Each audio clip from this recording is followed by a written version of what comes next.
Gentlemen, now it is time. It's a segment that everyone looks forward to, one of the highest rated segments of all time that I've ever done. All right, ladies and gentlemen, it is time. Phil's day off. What's up, Piggy? Let's get it started. Big ups, Meerkat. It's my day off. Might leave the camera on and jerk off. It's my day off. Spend money on posing dumb shit. It's my day off. Might go out with my bitch wife. Can't give me money today. Give me money today. This is where my fucking money goes to every month. Garbage dump, grocery shopping, pay my taxes, pet store, pay my bills, blowing his money on mobile games, blowing his money on this and that. I'm spending all this money buying DoorDash for my business. I need to put disgusting food in the mouths of my family members. Obviously, I need tips. Yes, I spend money on mobile games. Okay? These are my life priorities. Pay my taxes. It's my day off. Might leave the camera on and jerk off. It's my day off. Spend money on posing dumb shit. It's my day off. Might go out with my bitch wife. Can't give me money today. Obviously, I need tips. Give me money today. This is where my fucking money goes to every month. Shout out to the trolls. For those who contributed, thank you. It would be great if we get a few more tips. To make up earlier today, we did not hit the hat goal either. It's been a very slow day. It would be great if we could pick it up a little bit with maybe some contributions side with tips. If you can, just saying. You know, I know some people are super chatting or whatever. That helps long term, but right now I really can help. Tomorrow's my day off. The tips I'll have for my day off, you see? Give me money today. Why do I say I'm not a children's entertainer? Because I'm not a Muppet. I'm not here to play a character. I'm not here to pretend that I'm something that I'm not. I don't dye my hair. I don't act stupidly constantly to get attention from children. I don't do stupid pranks. You know what I mean? I don't cause drama. I'm here just to play games and have fun. I'm a legitimate gamer. Big ups here, Dad. I need banana, tasty banana. Put banana in my mouth, tasty banana. I need banana, tasty banana. Please the peeling comes in then I'll put banana in my mouth. Squeeze banana. Put banana in my mouth. Squeeze banana. Put banana in my mouth. Act and talk a certain way with certain mannerisms, certain over-the-top reactions, screaming at the top of their lungs, jumping, flailing, doing weird things, constantly on camera. I need banana, tasty banana. Put banana in my mouth, tasty banana. I need banana, tasty banana. Please the peeling comes in then I'll put banana in my mouth. Squeeze banana. Put banana in my mouth. Squeeze banana. Put banana in my mouth. I need banana, tasty banana. Put banana in my mouth, tasty banana. I need banana, tasty banana. Please the peeling comes in then I'll put banana in my mouth. Squeeze banana. Put banana in my mouth. Squeeze banana. Put banana in my mouth. When we hit the 250 vestry for that celebration, I'm going to debut a new vest. There we go. Celebratory bubble blow. Very nice. There's bubbles everywhere. There's bubbles all over my PlayStation 4 controller. There's bubbles on my microphone stand. There's bubbles everywhere tonight. And you know what this reminds me of? When I worked at the helicopter company, helicopter support. It 1,000,000% reminds me of that. American Whoa. Band. Gone forever. Band. Gone forever. Band. Gone forever.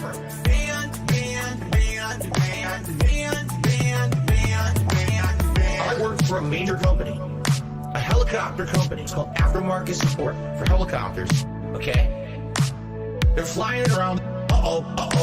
Things are breaking down. Parts are wearing out. We're a one-stop shop for helicopters. So I was told, we see potential for you. You're better than just working customer support. revamp the business from ground up. You can map it out and find bottlenecks and find shortcomings and find helicopters so that our company runs more efficiently. Okay? So I busted my ass, I worked my ass off, I did double work, never got paid for it. And you say, oh, it's part of the process, man. It's just part of corporate America. Fuck you. Ban. Gone forever. Ban. Gone forever. Ban. Gone forever. Ban.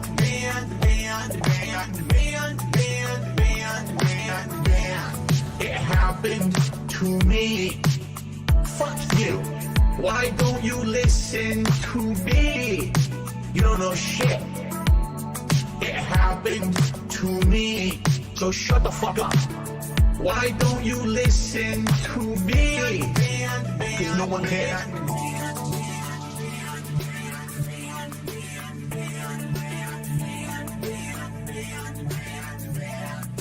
Gone forever. It happened to me. Fuck you. Why don't you listen to me? You don't know shit. It happened to me. So shut the fuck up. Why don't you listen to me? Cause no one cares. It happened to me. Fuck you. Why don't you listen to me? You don't know shit. It happened to me. So shut the fuck up. Why don't you listen to me? Cause no one cares. I understand that people right now are so hyped for the gifted memberships, and I'm very grateful for that. I mean, thank you. But I hope that that doesn't mean that people are going to forego tipping, because that would put me in a bad situation. And in particular, I don't know why you guys, okay, why are you laughing? Grocery shopping, tips. Meal with my wife, tips. Coming up, my day off on Tuesday, tips. Nintendo Online, tips. Bills and stuff, tips. Tips are the liquidity of my business. Why are you laughing? Oh, so hilarious that this guy has stuff financially tight. I literally can't afford stuff on Tuesday on my day off, and you're gonna laugh? Oh, that's funny. When you can't go and do something with your family on your day off, your one day off for the week when you're working full-time 6 days a week, that's funny, right? No, it's not fucking funny. Now shut up. Grocery shopping, tips. Meal with my wife, tips. Coming up, my day off on Tuesday, tips. Nintendo Online, tips. Bills and stuff, tips. Tips are the liquidity of my business. Grocery shopping, tips. Meal with my wife, tips. Coming up, my day off on Tuesday, tips. Nintendo Online, tips. Bills and stuff, tips. Tips are the liquidity of my business.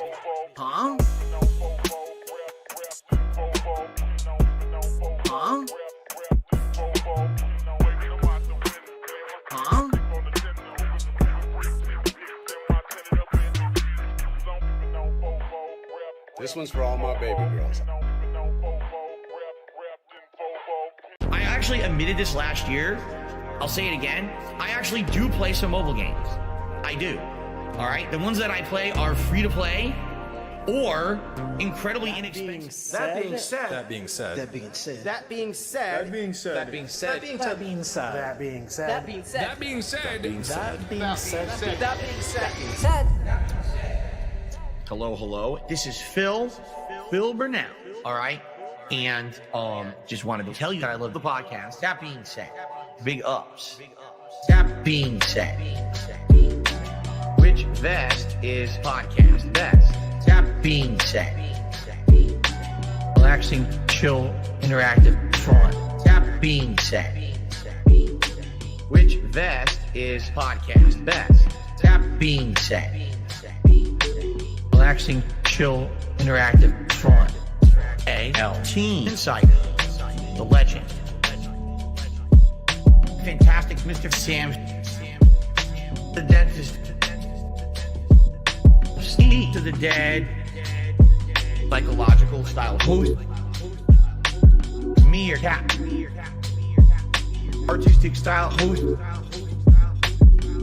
being said, which vest is podcast best? That being said, which vest is podcast best? If there was ever meaningful content, it's being produced right here on That Being Said.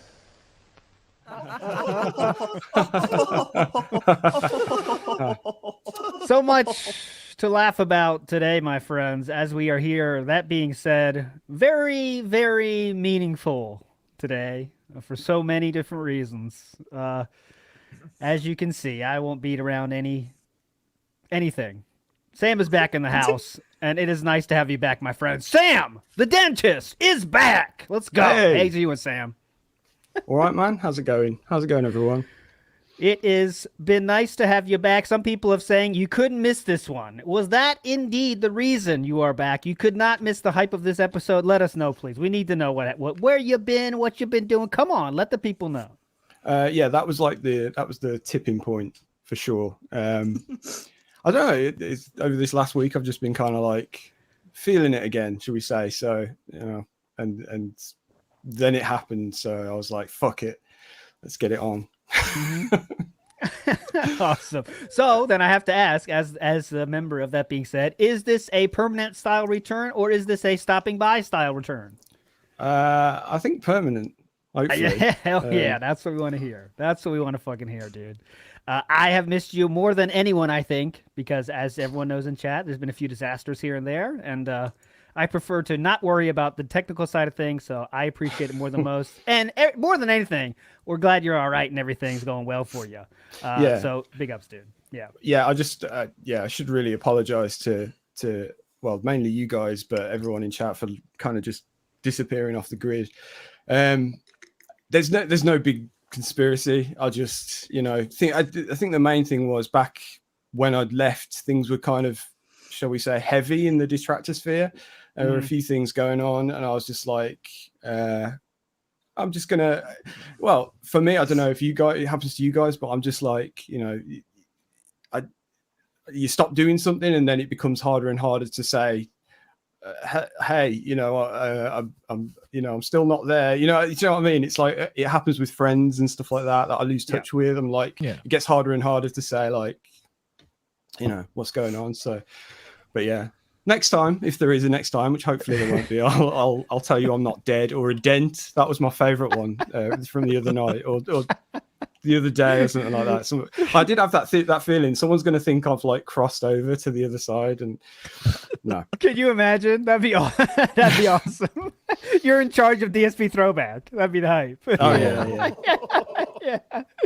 But big up, Sam. Obviously, huge to have you back. Thanks, everybody. And I know Chad appreciates it. Obviously, we're still not whole yet, but we're getting there, right? We still don't have our legendary Steve with us yet. And he's taking his time with his back, but we're getting there. 2024. We're getting that groove back. We're getting the groove back, guys. It's gonna be hype. So big ups, dude. Thanks for being here. That's very meaningful to me and everyone else. That being said, we did also get some guests for the show to make this extra meaningful, and we could have got one single person, but we thought, what's better for this kind of episode is to get an entire family. And that is what we have done today. So first, I'm going to throw it to Mr. Merchant. How you feeling today? Nice to have you and your family here. And could you please introduce your entire family? Thank you. Well, hello, everyone. Mr. Merchant here on behalf of Misery Merchant. And it's a very special stream today where I have my wife here with me, Mrs. Merchant. Say hello, honey. Hello, guys. How's everybody doing today? Okay, great. My first contribution from Zibbity Bibbity. Nice. Hey, it's great to be here, and how lucky we are in the shadow of this great event. Yes. Yeah. like we were saying just a few minutes ago, we got invited to be on the show before the cat stuff happened, and we were just like, what are we going to talk about? But then this bomb dropped. Yes. Like nuclear.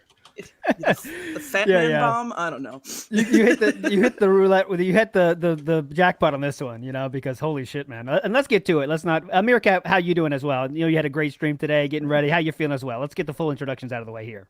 Yeah, I'm doing pretty good. Feeling a little bit tired because it's gonna get late in a little bit, but Still up for it? Let's talk about it. Hype show. Also want to give a shout out, my guy, Dark Side Drill. I had a collaboration with him. You guys go check it out. It's a very fun song. He's a very fun songwriter, performer. Thanks for everybody who saw it already. And yeah, let's get right into all the nonsense we got to talk about today.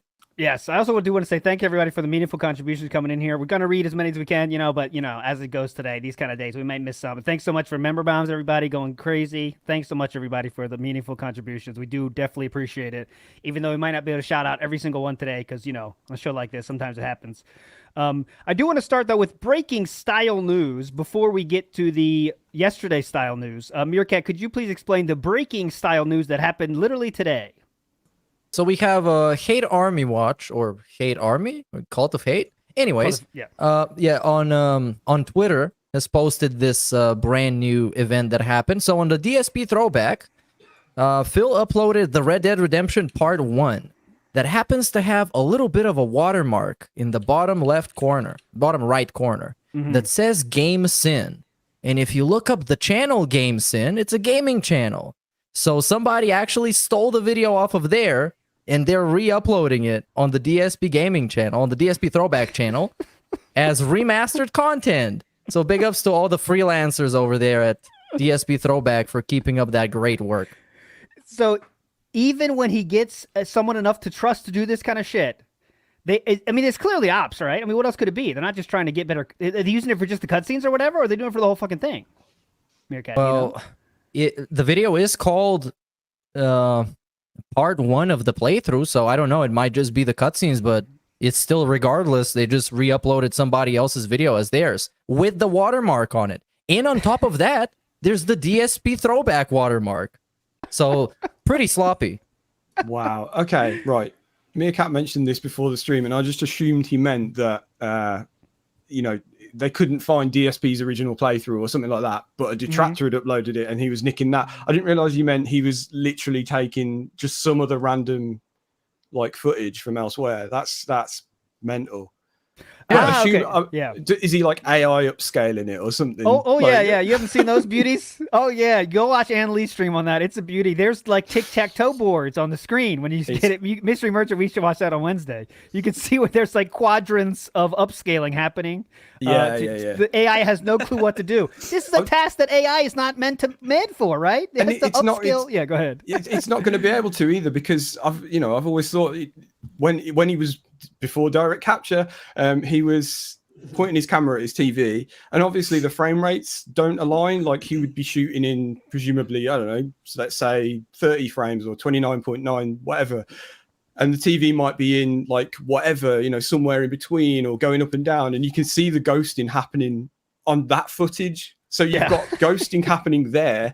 And then presumably the AI is like going, I don't know what to do with this, so it's not going to age well, man. Just leave it as it is. It's already bad enough. This is quite literally a case of a polished turd, because AI works with what you feed into it, and they feed into it shit, so it gets shit out the other end. It's just polished shit. So yeah, big ups to that channel. It's the future of gaming right here. And Hate Armies are saying it's just the intro, by the way. So it is just the intro video, but nonetheless, that is stolen content by whatever indentured servant that is. A good job for that, buddy. You're doing your job well, whoever that is. But whatever. This is weird. Yeah. Why? Why bother? It has to be ops then, right? I mean, because it's not to make it look better, right? I mean, we know Phil's not watching the video back. He has no clue what's on there. But, I mean, it's a pretty big part, though. Okay, there we go. So it's a pretty big part.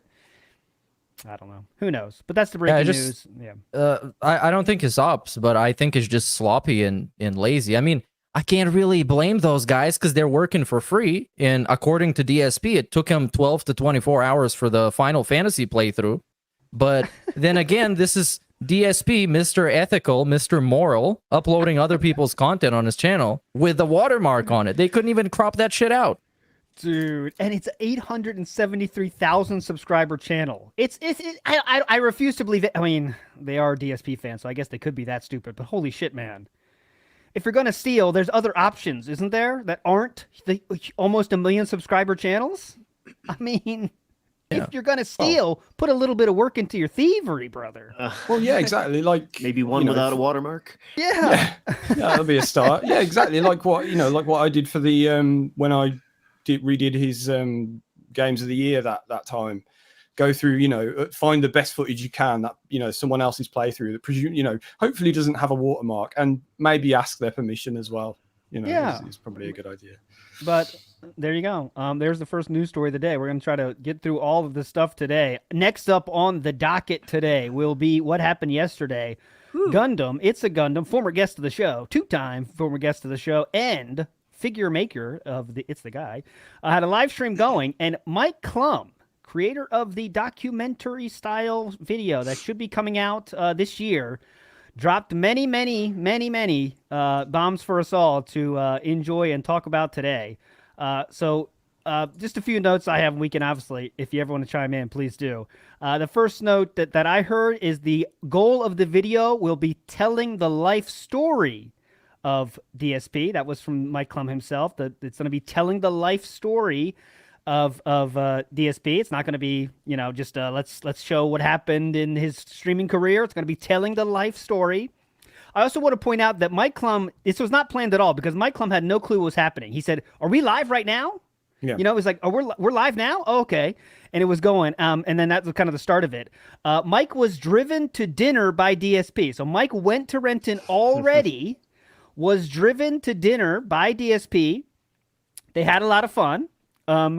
Gundam asked the question about Cat's frame, let's say, and Mike Clum took the high road. Let's say he refused to answer about it. He said, "I don't know what she used to look like," and I can tell you this thing about Mike Clum. He's the kind of dude that he's like not comfortable rattling any cages, right? He's doing whatever he can strategically, by the way. He's not saying anything negative. He's just saying like, "Oh, I don't know. She is. I don't know what she previously looked like. We had a lovely time," right? He refused to answer it, even though his smirks and stuff kind of let you know, and Gundam kind of reaction too, kind of let you know what was going on there. When I saw that video, I knew what might be in store for that night. Let's just put it that way. You know what I'm saying? Did you have that same vibe? Anybody? Could you imagine instead if he showed your leaked photo and said, "Is this his wife?"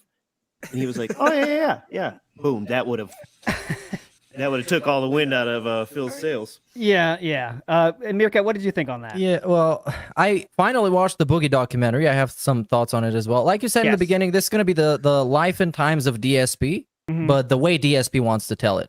Yes. Because the Boogie documentary, yes, it did make Boogie look like all these negative things, but Boogie wanted to make himself look all these things. He wanted to make that narrative. He wanted to push this story out.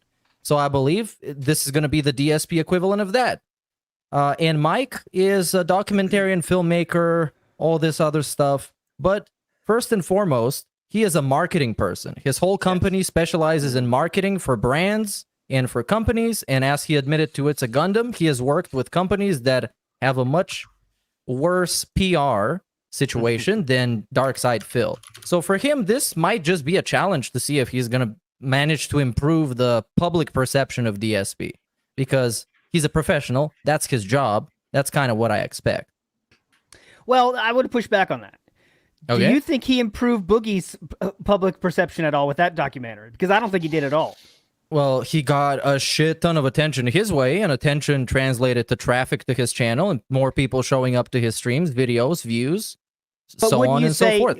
If let's say it's equivalent to Boogie's documentary, that I think all of us would enjoy a video that's that level, right? Showing us what he's doing.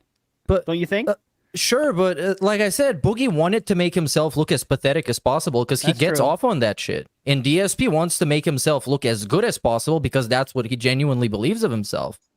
And if anything, the finale of the Boogie documentary where he goes in the woods and does shrooms with some like pseudo fake shaman and tries to pretend like he has an epiphany and a life-changing revelation, that shit seems contrived, and it seemed like that was a kind of Mike's touch to try and make it seem like the documentary is ending on a positive note and there is hope for the future, even though Boogie is not really trying to kind of push that because he is back to his regular scheduled Boogie-isms.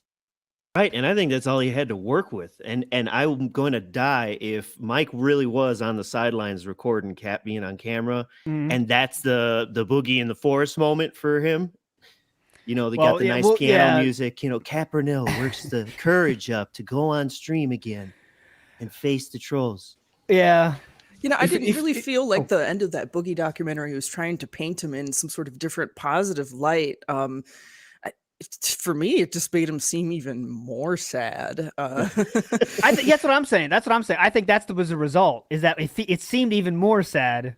Like, I think if let's say that's Mike Clum's idea, is I want to make a positive light. What can they show that will put him in a positive light? What? Exactly. What? Yeah. And like if you're saying that potentially that stream is the end of the documentary, then you know that narratively there's it's not true to life, because we know for a fact that he's got loads more stuff to do, like with Phil. So, you know, and presumably this is somewhere near the start of the process. So, like, this is the beginning of Mike's story, you know. Well, not the beginning of his story, because I think he's telling the whole story, isn't he? But like the start of his, you know, interaction with DSP. But to be fair, though, Mike did say that he asked Gundam for what are Phil's biggest lies. He said, "I don't even know. What are Phil's biggest lies?" Like, he didn't know. He did say, "What are Phil's strong points?"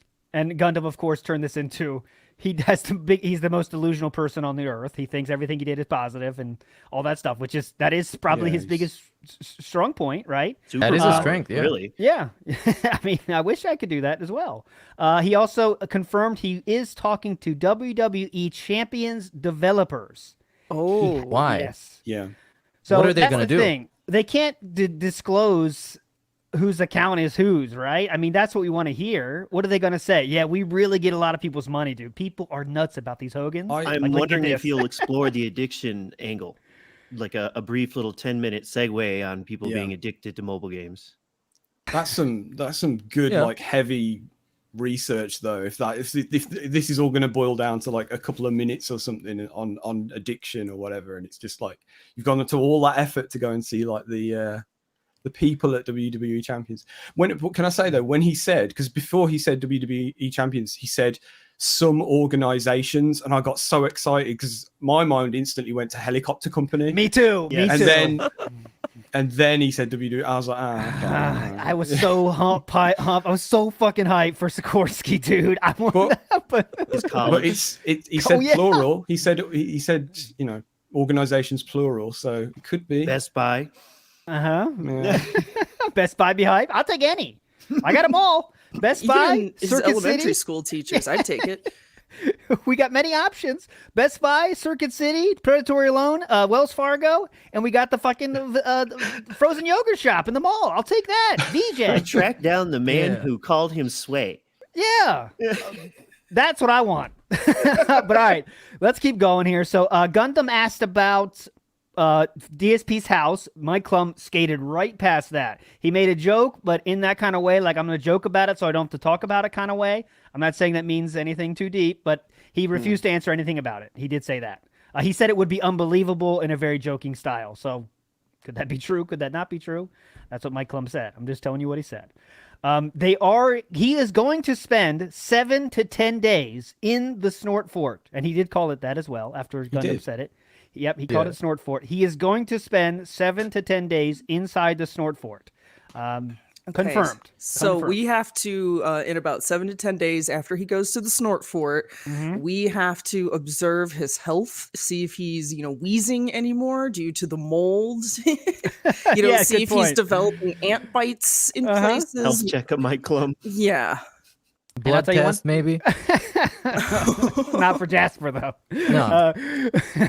Dude, and I hope the clip channels are ready to compare the house that we've seen in that office, at least before and after. Because Mike Clum's going to be in that fucking office. Let's see. Does he even take the time to clean it up? Will Phil Burnell do it? We're going to find out, because he can't not go in there. He can't not go in that office. I mean, that's where he works. That's his place of work. We have to see that. The wires. All I think about this documentary, though, is like it's for years to come. It's just going to be like everyone's B-roll. Do you know what I mean? Like it's going to be used in every detractor video. It's going to be like the green screen footage. It's going to oh god, dude, it's the best. This is like, this is like the, this is like the highest quality DSP footage we're going to have for forever. So, make it good, Mike Clum. Other big notes here. Mike Clum confirmed Philip Burnell does not have full creative control. Philip Burnell has said that he does not have it. He does not have full creative control. So really? Yes, that's what. It's just what Mike Clum said. He said, of course, and I wanted to point this out because Gundam asked, what if Phil dips? What are you going to do? Are you still going to release it? And Mike Clum said the words that Phil has said himself on the channel, which I know is that. I don't know. It's not pignosis, but what is Mike doing to Phil? We need a name for that. Clumnosis, let's say. The clumnosis is working well because Phil said the same thing Mike said, the same words. And Mike said, I want to keep making these videos. I want to keep doing this for a long time. So think about if I ruin my credibility. You think I'd be able to keep doing that? And that is exactly what Philip Burnell said about when OIC, or not OIC, 1 Minute Man said, I don't think this is good for you because the clumnosis is in full effect. And that's it.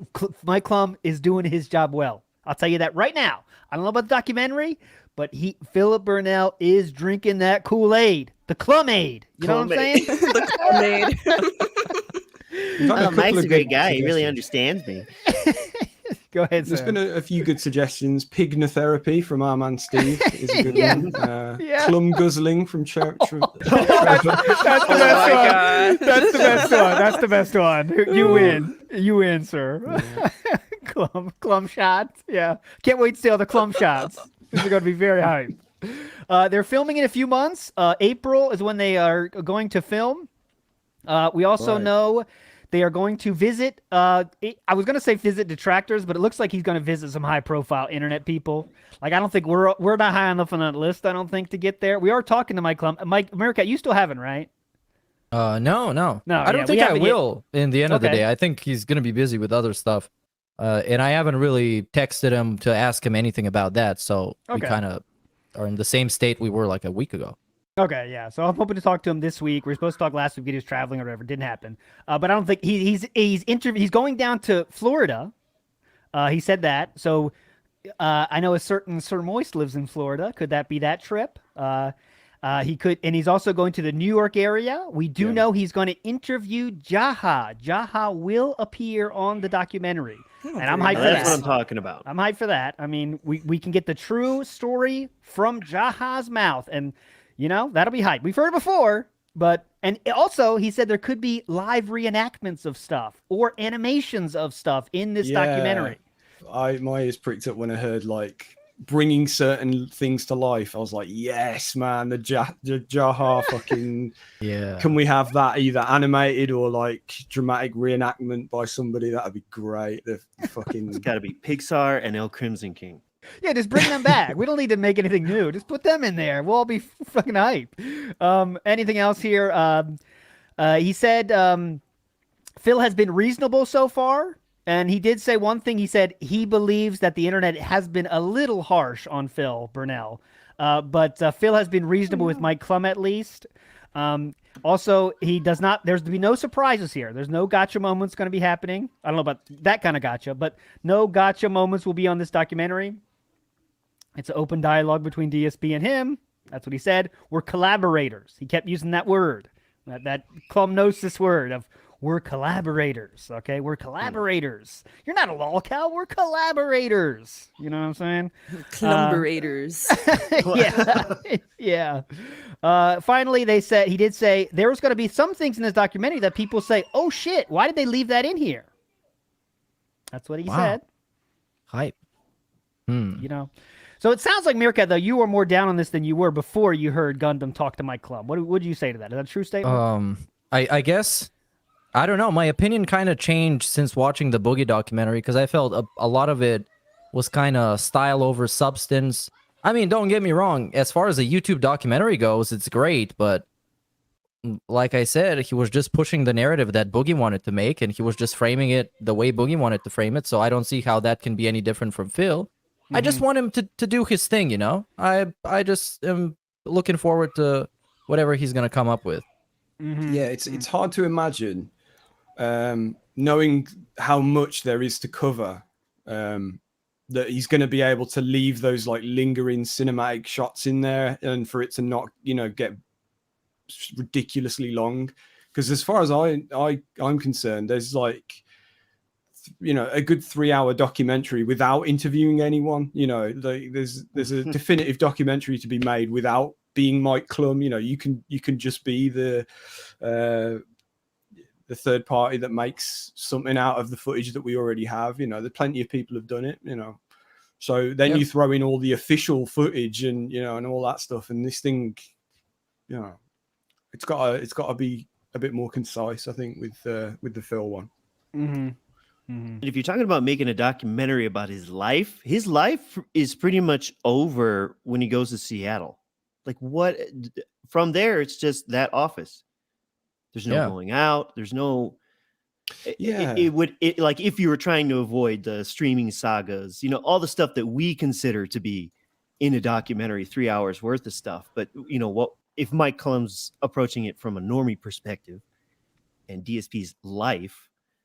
What life is there once he moves to Seattle? Yeah, it's almost like. You go. What's gonna make or break the documentary is what's left on the editing room floor. Like, there's going to be so much content, and it's just going to be about how Mike Clum frames it, what he includes or doesn't include. We could be sitting like on a gold mine, like you said, a 3-hour documentary without even getting into interviews, and that's going to be a lot of footage to condense down to one point that he's trying to make. So I hope he makes it. I got some faith in you. I do want to say also that Mike Clum said that Phil might have some of that B-roll on his own channels. That was something he said. Like Phil might have some B-roll from this. So was that part of the deal? I mean, we don't know. Was that part of the deal to say, if you do this, I'll give you some content for DSP throwback, or I think he did that with Boogie. Yeah. I think Boogie he did? released some Okay, stuff so of his there we own. go. There we go. At the very end, the last thing, before they signed off, Mike Clum did his best Phil Begg impression, which I found pretty entertaining. He said, leave a tip, drop a super chat, gifted membership. He went through the spiel, which was making fun of DSP, which I thought was entertaining. That's like the most against DSP thing that Mike Clum did the whole time, was that fake. Even just $1. Yeah, even just $1, he said. Yeah. But that also means Phil must have gave him permission. In that way, this is what people say about me. And, I bet super chat, blah, blah, but I have to. It's my business, Dad. So, I mean, anything else to say? Any other takes to say before we get into the last night's Meerkat? I guess I do have one as a transition.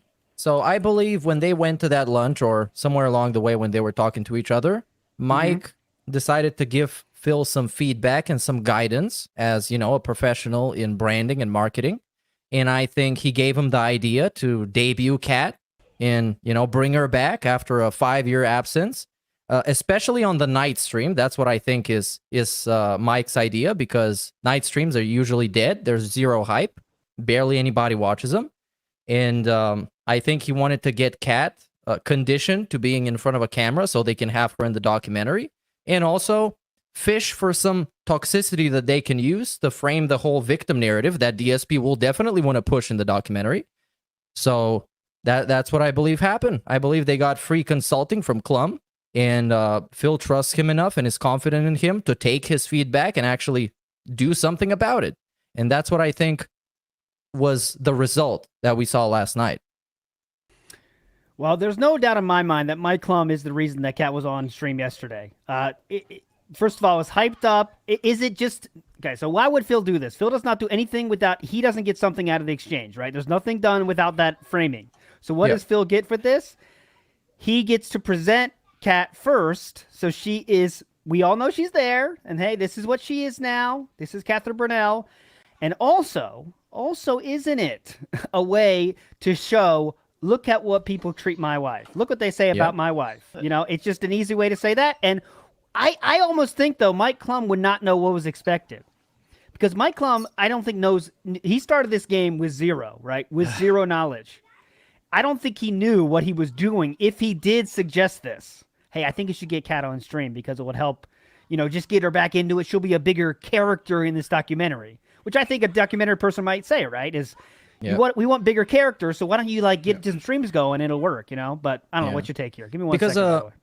Just real quick, because that's the same capacity that Boogie's girlfriend fulfilled in his documentary to be, a sympathy device. So you should feel bad for Boogie because he has this 20-year-old girl that really loves him and he's in really bad health and he's broke and he can't take care of her. So feel bad for him. So I believe DSP is going to have his own equivalent of that. I think that's going to be the focus of this. That's the angle. Is look at what the trolls have done to my life was great. So he's just about my history, blah blah blah. So his peaks and his volleys, like Phil likes to say, but it's all going to be, how trolls have ruined my life, and I made poor financial decisions, but I'm better now. I mean, if Mike Clum, if he knows about Kat in the past, maybe he suggested to Phil that he should do this so we could get it all out of our systems now. You know what I mean? Maybe. Because if Kat debuted in the documentary would, most people would just be commenting about, oh my God, this is what Kat is like now. But we're doing this now. We're getting it out of our systems now. So when the documentary is out, we can focus on the other things. And I agree with that a lot. Yeah, that's not bad. And the other thing you asked was what would Phil get out of it? He's already made the playlist of what was it? Burnell family stream. Yeah. And remember this bullshit? Okay, let's talk about this. Let's just get into the fucking last night. So let me get let's kind of get chronologically here. So last night, just by chance, the one time I'm restreaming the whole year, we planned this last weekend with Piece of Peace, by the way. And me and him were getting ready, and then the thumbnail flashed. And I was like, what? And it was Catherine Burnell and Jasper and DSP on that thumbnail. And that was it. I knew I was wrong. Because remember I said last week or whatever, there is 0.0 chance that Kat's going to be in this documentary. And that was my strongest thought. But then when that happened, I was like, I guess I'm fucking wrong. And that was wrong. Because then we got to the stream started. Oh, by the way, OIC, this is such a small fucking point, I don't care. OIC loves Duty. They've always been attracted to Duty streams, by the way. So big ups Duty on that one. Congratulations on that, brother. That was dropped in that's why they gifted sub bombs, 50 sub bombs with the Duty name, because they love Duty. So big ups. Next. So then then the DSP says, you guys ready? You guys ready for this stream to do his typical planned joke or whatever? You guys ready? You guys ready? Without showing the screen. And then the screen pops. And we have a few pop-offs to share, I believe. Right, Sam? Do we have those ready to share? Well, I have clips, audio clips, which probably don't do this justice. I've got them mostly from the beginning of the stream. So, well, I could play this one to start with because I love this one. It's so DSP. It's brilliant. Here we go. As we already have Jasper here, and by the way, that wasn't planned. We had no idea what was going to happen with Jasper when we came in here and turned on the cameras and everything. We didn't even know if he'd be afraid to come in here because remember, we've not even done a stream together since we had Jasper. That's how long it's been. The last time Kat was on stream was 2018. All right. He would be afraid to be in here. That just means Jasper is not used to seeing them both in the same room in the same space. Yeah. So close. I love it.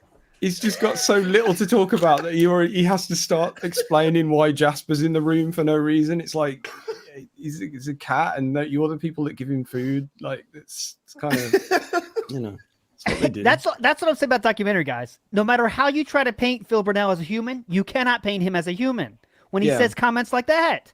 Like if you just throw that, everyone's like, "What did he say? What?" Even if you're the most normie of normies, like, are you serious right now? Yeah. I think but. It goes back to what you were saying before a little bit. Like it's almost as if anything he does in this documentary that's kind of outside of that room is kind of like he's lying a little bit because there's nothing else outside that room. There's just there's some interaction with his cat and DoorDash and stuff, but other than that, he doesn't go out, so there's nothing interesting to do. And if there is, then it's a lie. Do you know what I mean? Like, Oh yeah. I mean, what a sad life it's going to be. How do you make that life not sad? Go ahead, Mirka. Unless we're finally going to get medical reveals, you know. I guess. Do you guys think at some point during the editing phase, they might realize that the DSP segments are just a little too boring and pretty much nothing is happening? So they might start like cutting together something else just in post-production, maybe some detractor interview or something else that is at least like mildly entertaining. Because like the way I imagine it, it's a lot of that is just kind of filler nonsense that he does. Maybe they're going to go out with him and go out shopping or something, which we are generally going to be fascinated with. It's going to be very entertaining, but are the casual YouTube viewer, the millions of people that are going to see this documentary, would they care about some dude shopping? I think yes. I think watching strange people shop is fun. Yeah, personally, if we get to see DSP's alien-like behavior, his alien-style behavior, shopping could be a very interesting segment. But just depends on what happens. Like, how can you not? Like, this is where I left my car here one time. My whole car was stolen. Ridiculous, dude. It's crime in Seattle. I've just now understood what you meant about like clips to play.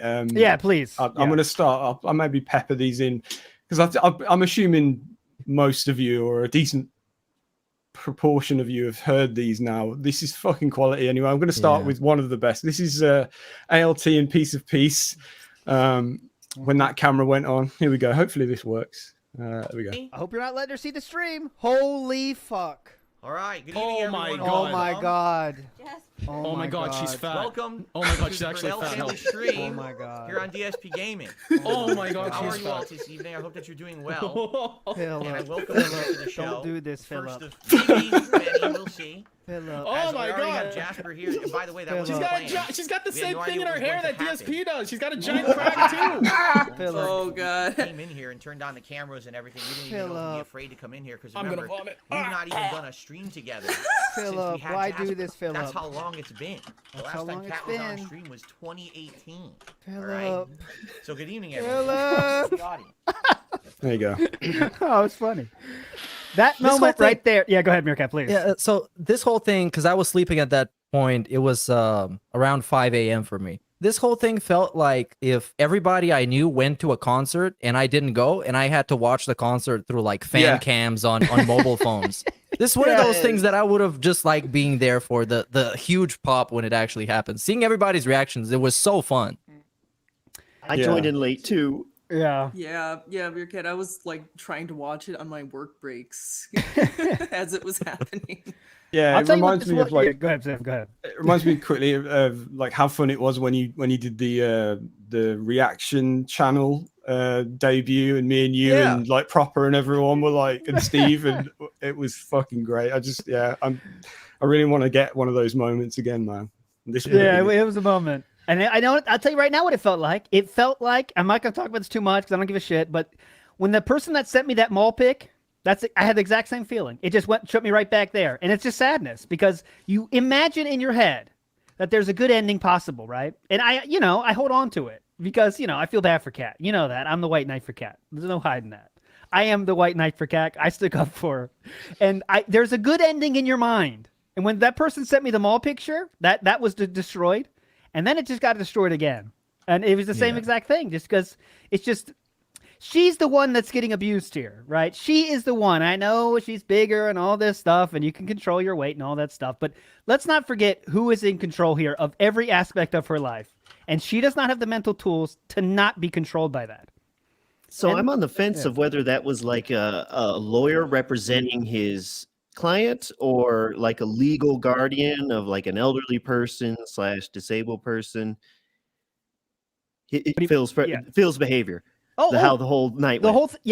The whole thing is exactly how you deal with a caretaker deals with the person they're caring with, right? Every question is leading the witness. You like this, right, Kat? You like this? The tweet. I forget who said it. I saw it on Twitter or X last night. My bad. X. Man, I cannot find it, and I forget who said it, but I'm gonna paraphrase it. But it was like, Phil treats Kat like a a mother figure, but then on the stream also talks to her like she's a child. And, you know, Yep. that hit it right on the head. Like it was kind of painful to watch, really. I mean, that's what else can you say? That he would not let her speak. Philip Burnell's scariest thought is having Kat speak for herself. That's the scariest thing. Can't have that. And she has been pignatized to the max degree. I think we'd agree on that in her speech patterns, in her words she uses. She uses all pig speak. Anytime Phil would be like, right, she would be like, right, you know. Right? Right? Right. Yeah. Yeah. I saw some good obviously the X was going crazy. And there was a good one from Len the Deranged who said, "Why are you asking me these random things? Ask Kat things," obviously talking to the chat.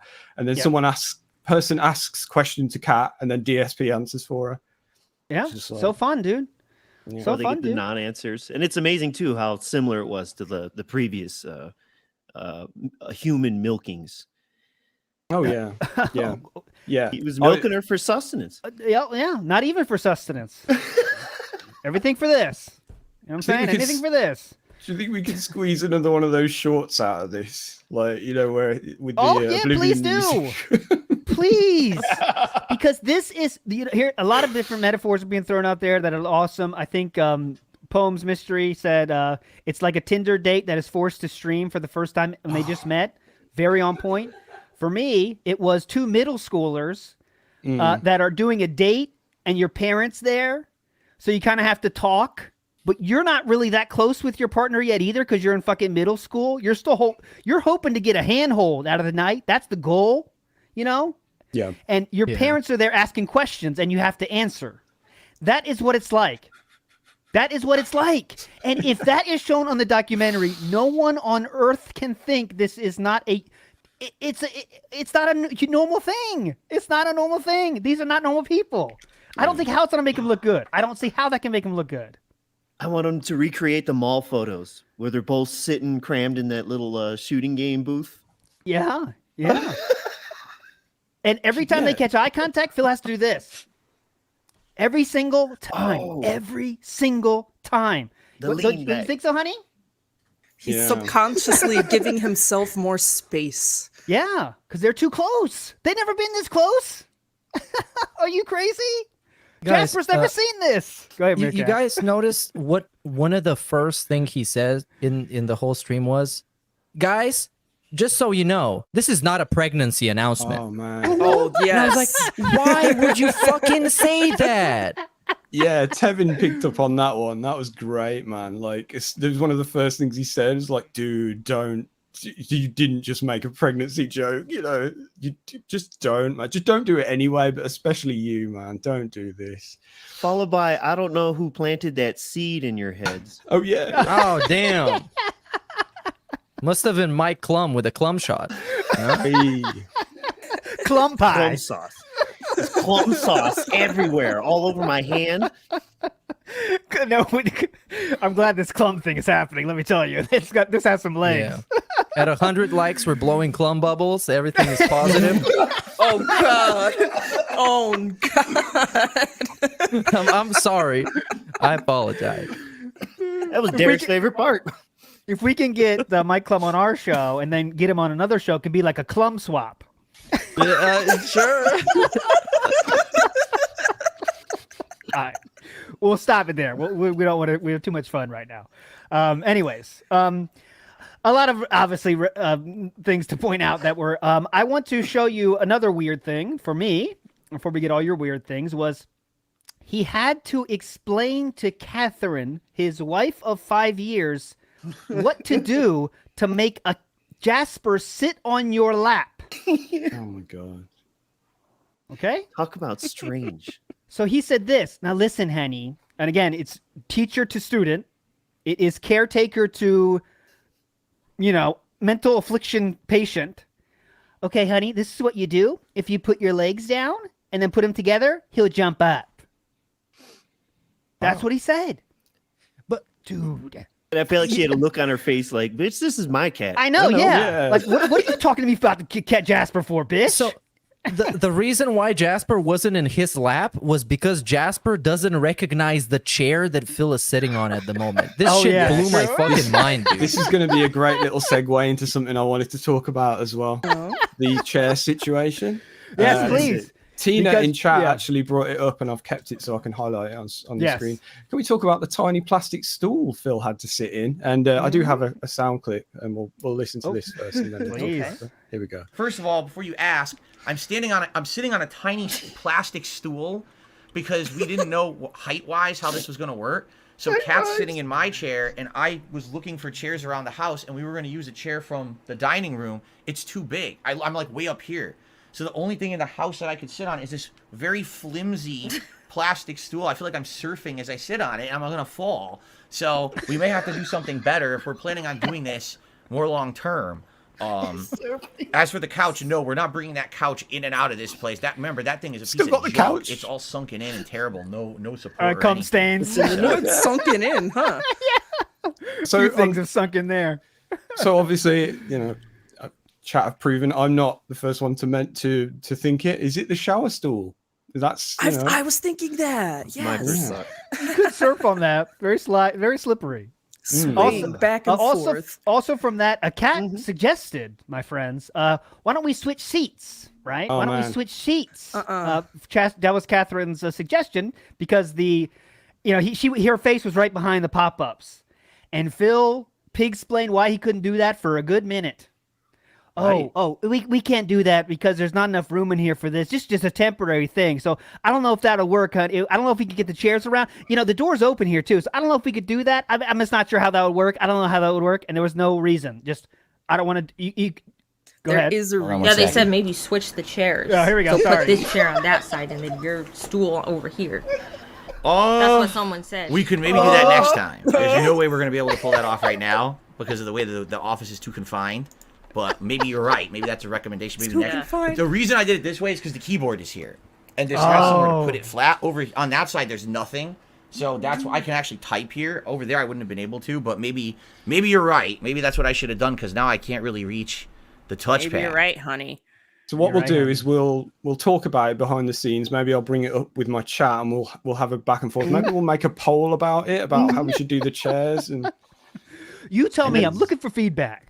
It's because he was surfing on that stool. That's why he had the bobblehead the whole time when she was talking with the little wrap it up knots. Phil knew she couldn't sit on the stool or else it would compromise the structural integrity of the stool. Well, this could be an argument for why she needs a handler if she couldn't figure that out.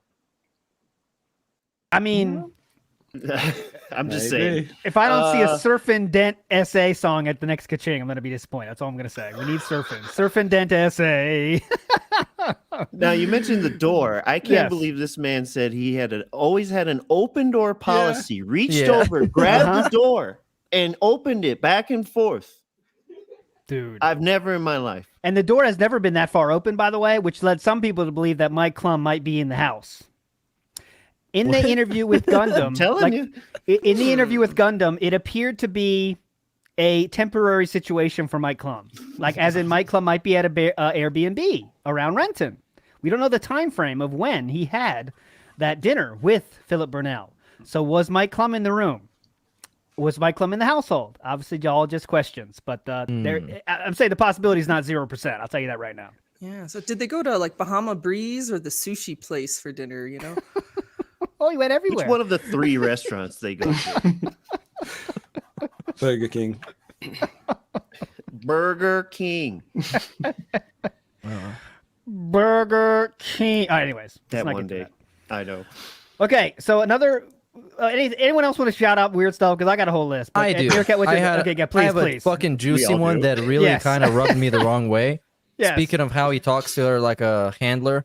Is when somebody in chat asks them if they want to have kids somewhere down the line. And even though he has talked about this extensively before because he doesn't want to have kids and Cat agrees and they've discussed it before because they have trolls and they don't have money. So he says something along the lines of, we decided not to have kids. And then he asks Cat. And then he asked Cat. He spoke on behalf of the family, but now we're asking Cat as to pretend like it matters. Just to get a check mark. if Kat cares or not. And let's remind you, questions you can't ask about or disrespectful are what's your vacation plans for next year? That is disrespectful and personal. Do you want to have kids? You want to talk about that, right, honey? You don't want to have kids, right, honey? You don't want kids, right? You definitely don't want kids, right? You don't. Yeah. Go ahead, Kat. That's what it was like. That's not personal and disrespectful to ask about. But vacations, right? Those are very disrespectful. Oh man, I would have to rewatch the clip again. But when he asked Kat about kids, in my memory, maybe I'm wrong. I don't know, Meerkat. But did she like not give the most definite answer at first? It wasn't just like a hard no. I don't want kids. Nope, it was just kind of like, So yeah, strange vibes from that question. I picked up on that as well. Yeah, I should say Phil did say it's not your business, but doesn't stop him from asking the question. So that doesn't mean anything. He still asked. Well, he answered the question.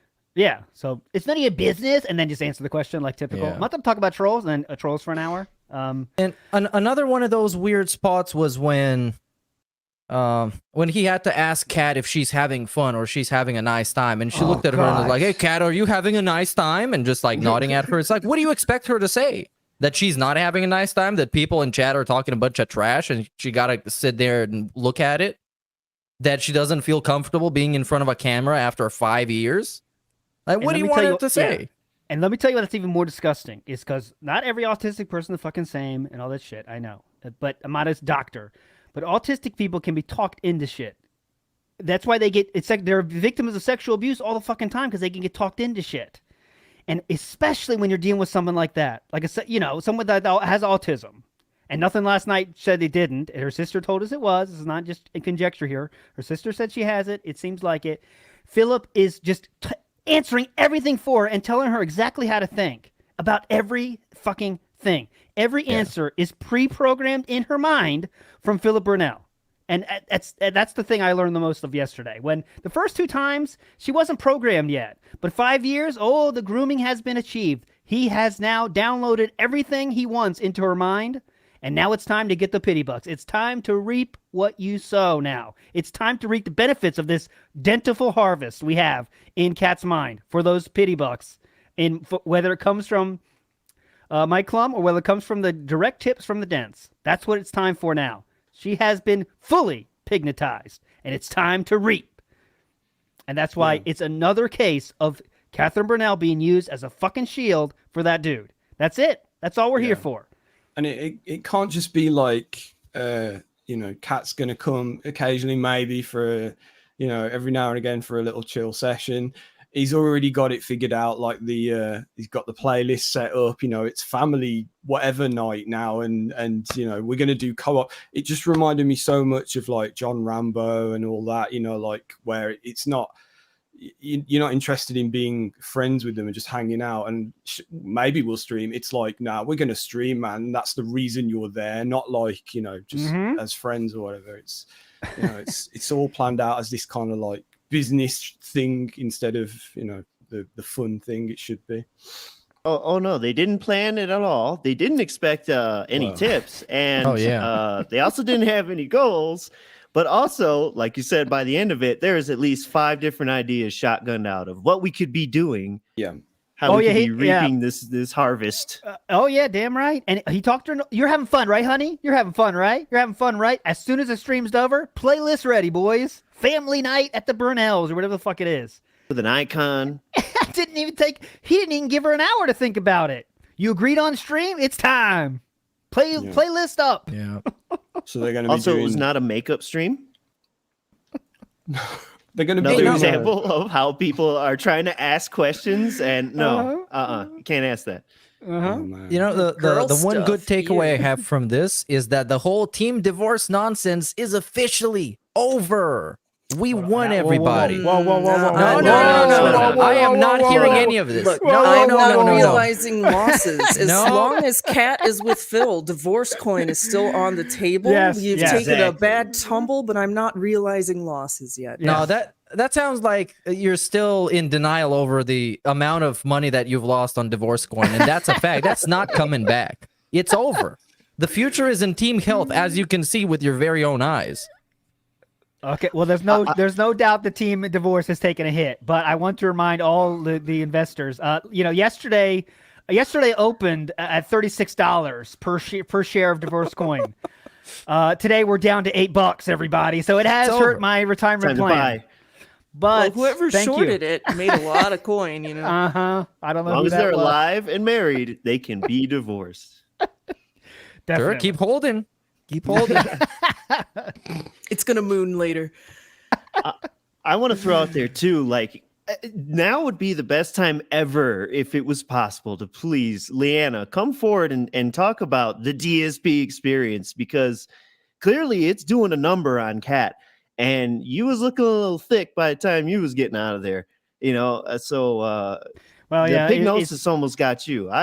It's time to share the story, I think, because it's hurting someone else. Yeah, actually, someone just said it in chat. I'm trying to scroll back. Yeah, Doug Miller, team health has increased. Yeah, but maybe not Phil's health.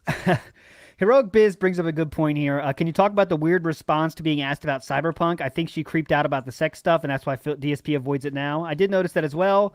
They asked about Cyberpunk, and she was talking about, I can't remember exactly what she said, but she was definitely weirded out by the sexual stuff. And they made way too big of a deal about that for it not to be like a thing between them. Like, the way they reacted to the question, it was like, oh, here it is. It's a Cyberpunk question. We knew this was going to come up, and it's like, doesn't like everyone like that game now? Like, it's like, and later on they did the same thing about Game of Thrones because it had excessive sex scenes that shouldn't have been in it. But the question is, who does the issue stem from? Is it a DSP issue that he transferred on Kat, or vice versa?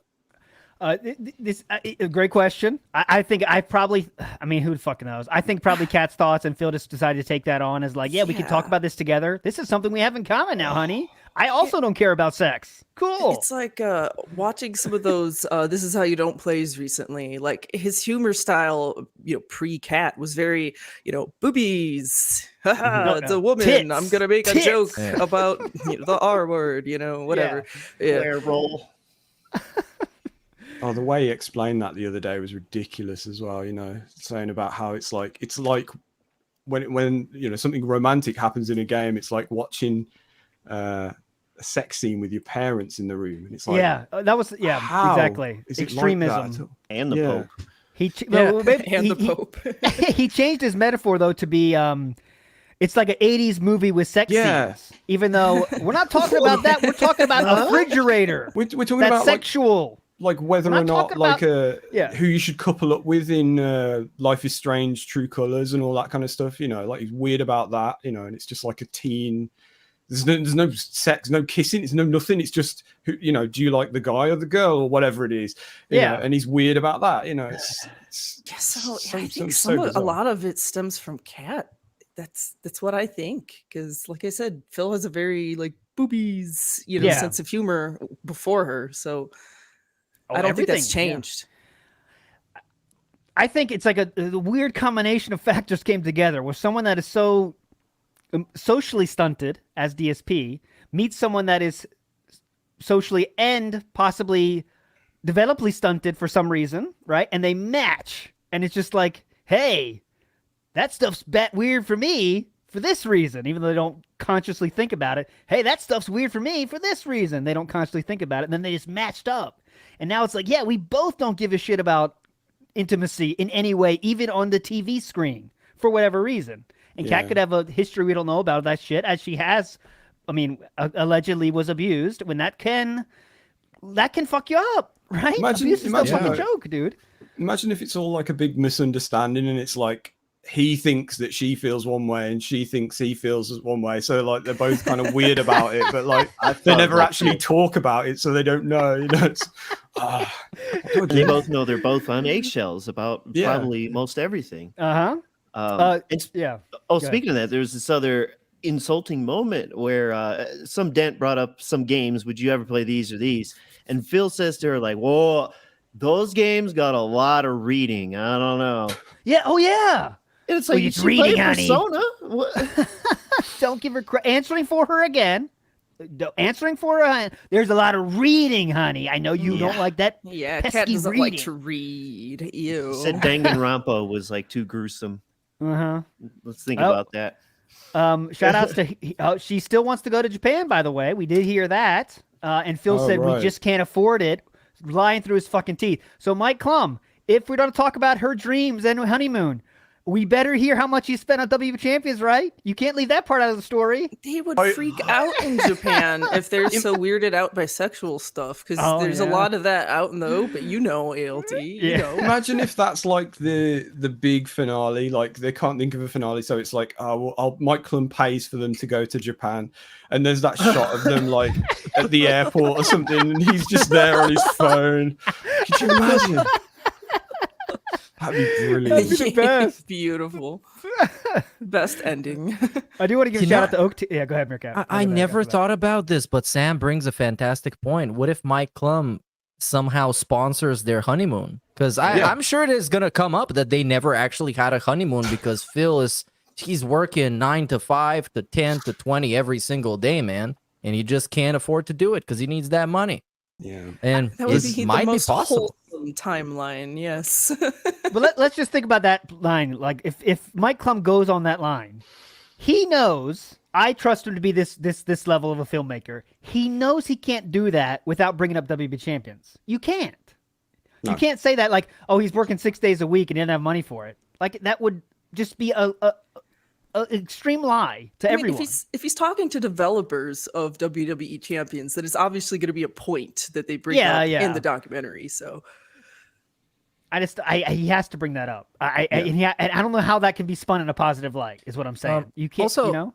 If you're talking to developers from a certain company, they're never going to make their product look bad. So those people that he's talking to, they're not going to talk about WWE champions. It's the most addictive fucking game, and we exploit people's gambling sense, and we trick them into spending money. Yeah, and they can't talk about him directly. They can't like prove it's actually him or anything like that. No, that's GDPR and all that. The big question, I think, would be the name change question. Can you can't change? Well, I mean, I was thinking that if Mike Clum presses him like Craig did in person, like, will there be a different outcome? I mean, now he has a lot of time. He has learned that his previous response was not ideal. So, but now he knows also that it means nothing. If you show your phone with an account on W Champions, who gives a fuck? That means nothing. I mean, I guess some normies will buy it, but you know, I feel like there's so much out there that's not even enough, though, right? Oh, here's my account. It's Jasper's Cool, 1651. Plus, you know, like, go ahead. Oh, sorry, babe. What'd you say, babe? Right, honey. Yeah, Angela got more attention than Kat. Isn't that funny? Oh, hell yeah. When Phil went on a little spiel about not playing games offline, and he asked Kat about that, she did have, to me, a little telling kind of laugh as she said, like, "Nah, yeah, you don't play games offline." You know what I mean? Yeah, one of those kind of things. But did anyone catch that one? If Clum is going to be in the snort for it for a number of weeks, what is Phil going to do when he needs to do all those pulls? Like, is he going to go in the bathroom for an extended amount of time, or is it just going to be out in the open, addressed? That's perfect. That's what he does when he's on the toilet. I mean, come on. That's all you need. Just need to get those daily logins. What I hope would be the funniest if you get WWE champions and they like just hype up the game. Like, you know, like, check this shit out, dude. We got the Meaty Man coming up in March. Meaty Man March. Fantastic Four. Fabulous Dudes. February. It's incredible, guys. And then that's it. That's the best. Real quick, Oaktails brought us a small fucking point. And Sam, I'll let you go for this. Small point. They asked about favorite Christmas movies. Okay, Oaktails, good shout on this. And Kat said her favorite movie was Polar Express. But Phil... live on the air, talked her into saying, no, now I watch it to laugh at it.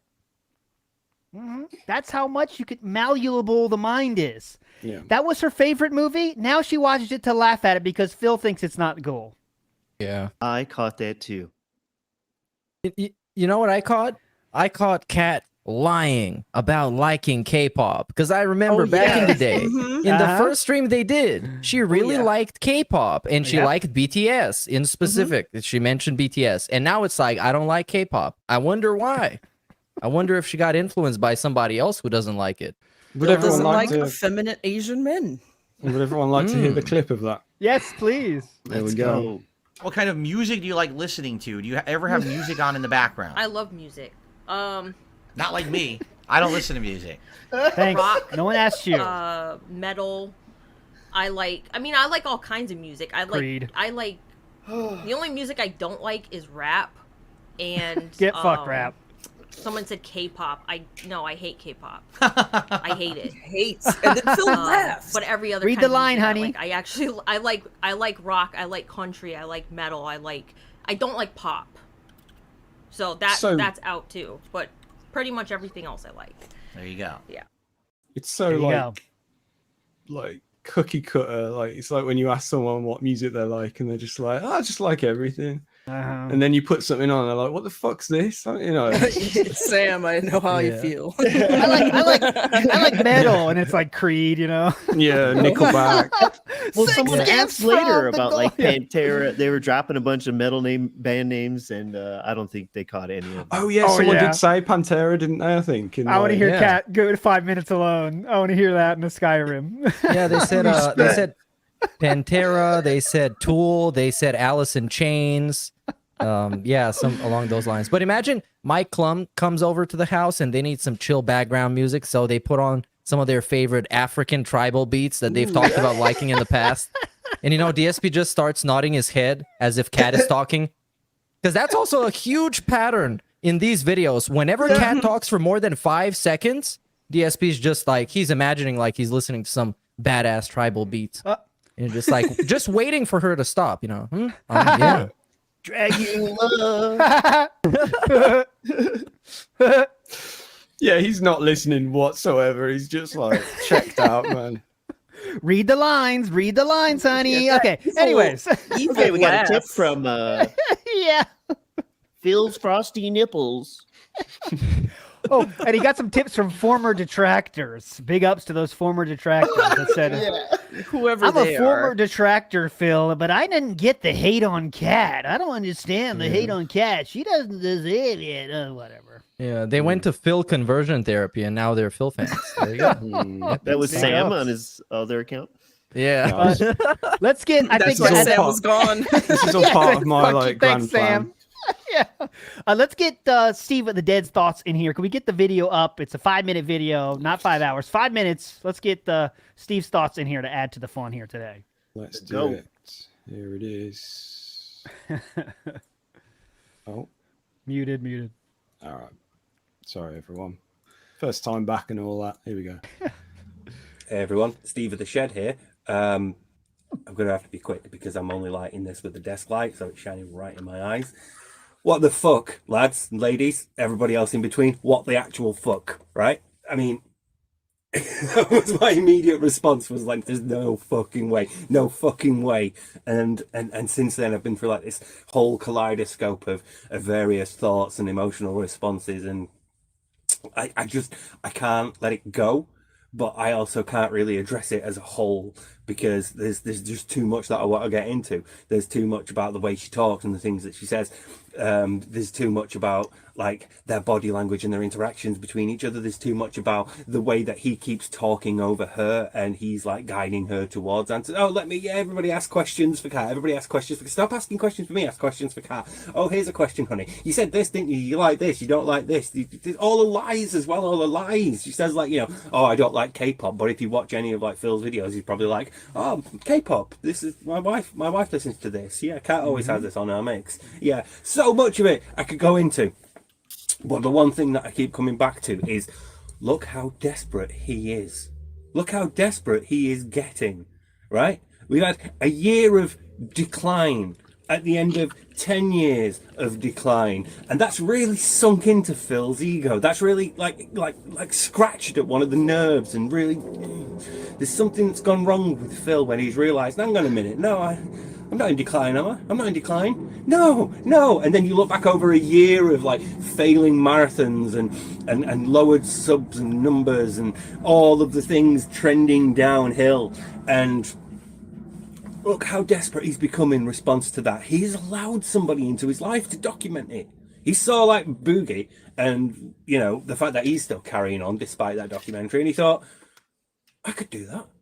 I can let someone in if I have enough control over it. If I have if I send me emails and I outline my terms, and I can find somebody. And somebody stepped up. Mike Clum stepped up and said, "Okay, yeah, I'll do it." Whether he's how much creative control he has over the final product and what narrative directions he wants to go with it, we don't know because none of us have seen the documentary. But for whatever reason, Phil has decided to allow that into his life.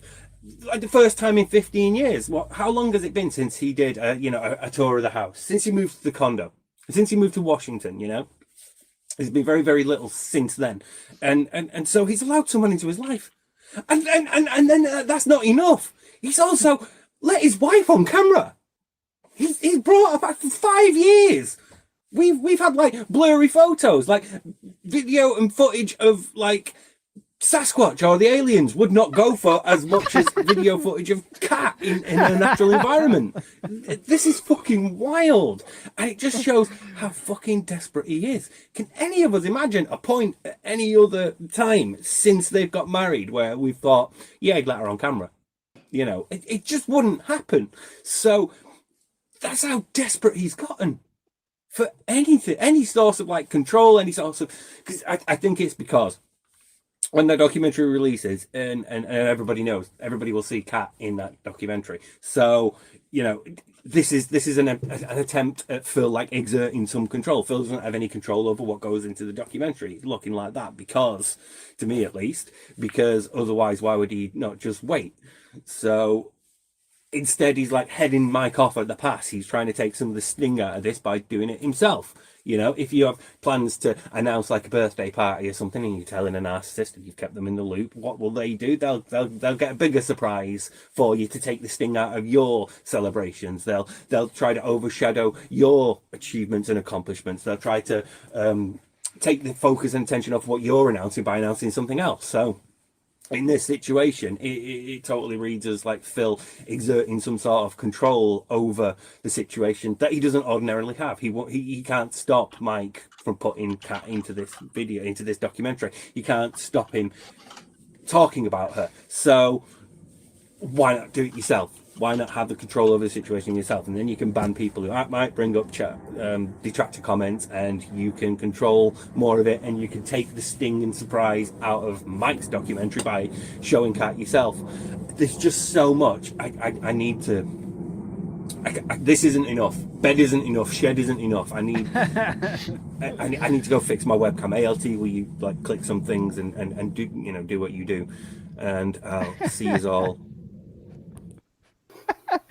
Big up, Steve. Thanks so much for that, and hope you can join us back soon. Wait, what's that? Oh my god, that's Steve's music. I ruined it. They already know. God damn it. Okay. Look at this, full team. Can't even build hype anymore. Full team back in the house. It's been a long time. Steve is of the shed, of the bed, of the dead in the house. Steve, come on. Hello. It's good to be back again. What a day, man. Thought it'd be a while. Did the Christmas thing. I thought, right, it'll be a while now. A couple of months and then I'll be back on again. This is very hyped. I'm very hyped right now. But Steve, come on, let us know. We talked about a lot of shit already, but let's get one or two of your thoughts first to get us going here. We still got a lot of time left. Let's go. Yeah, like I said, it just reads as a really desperate attempt to me. He's I can't stop Mike from showing Kat in this film. So and when it comes out, if that's when everybody sees Kat, there's going to be a huge thing, like we're doing now. So. Yeah. I need to head that off. I need to reduce the impact that's going to have. I know I'll show her in this environment. I'll show her where I can control things. I'll show her when, she can sit there. I can field questions.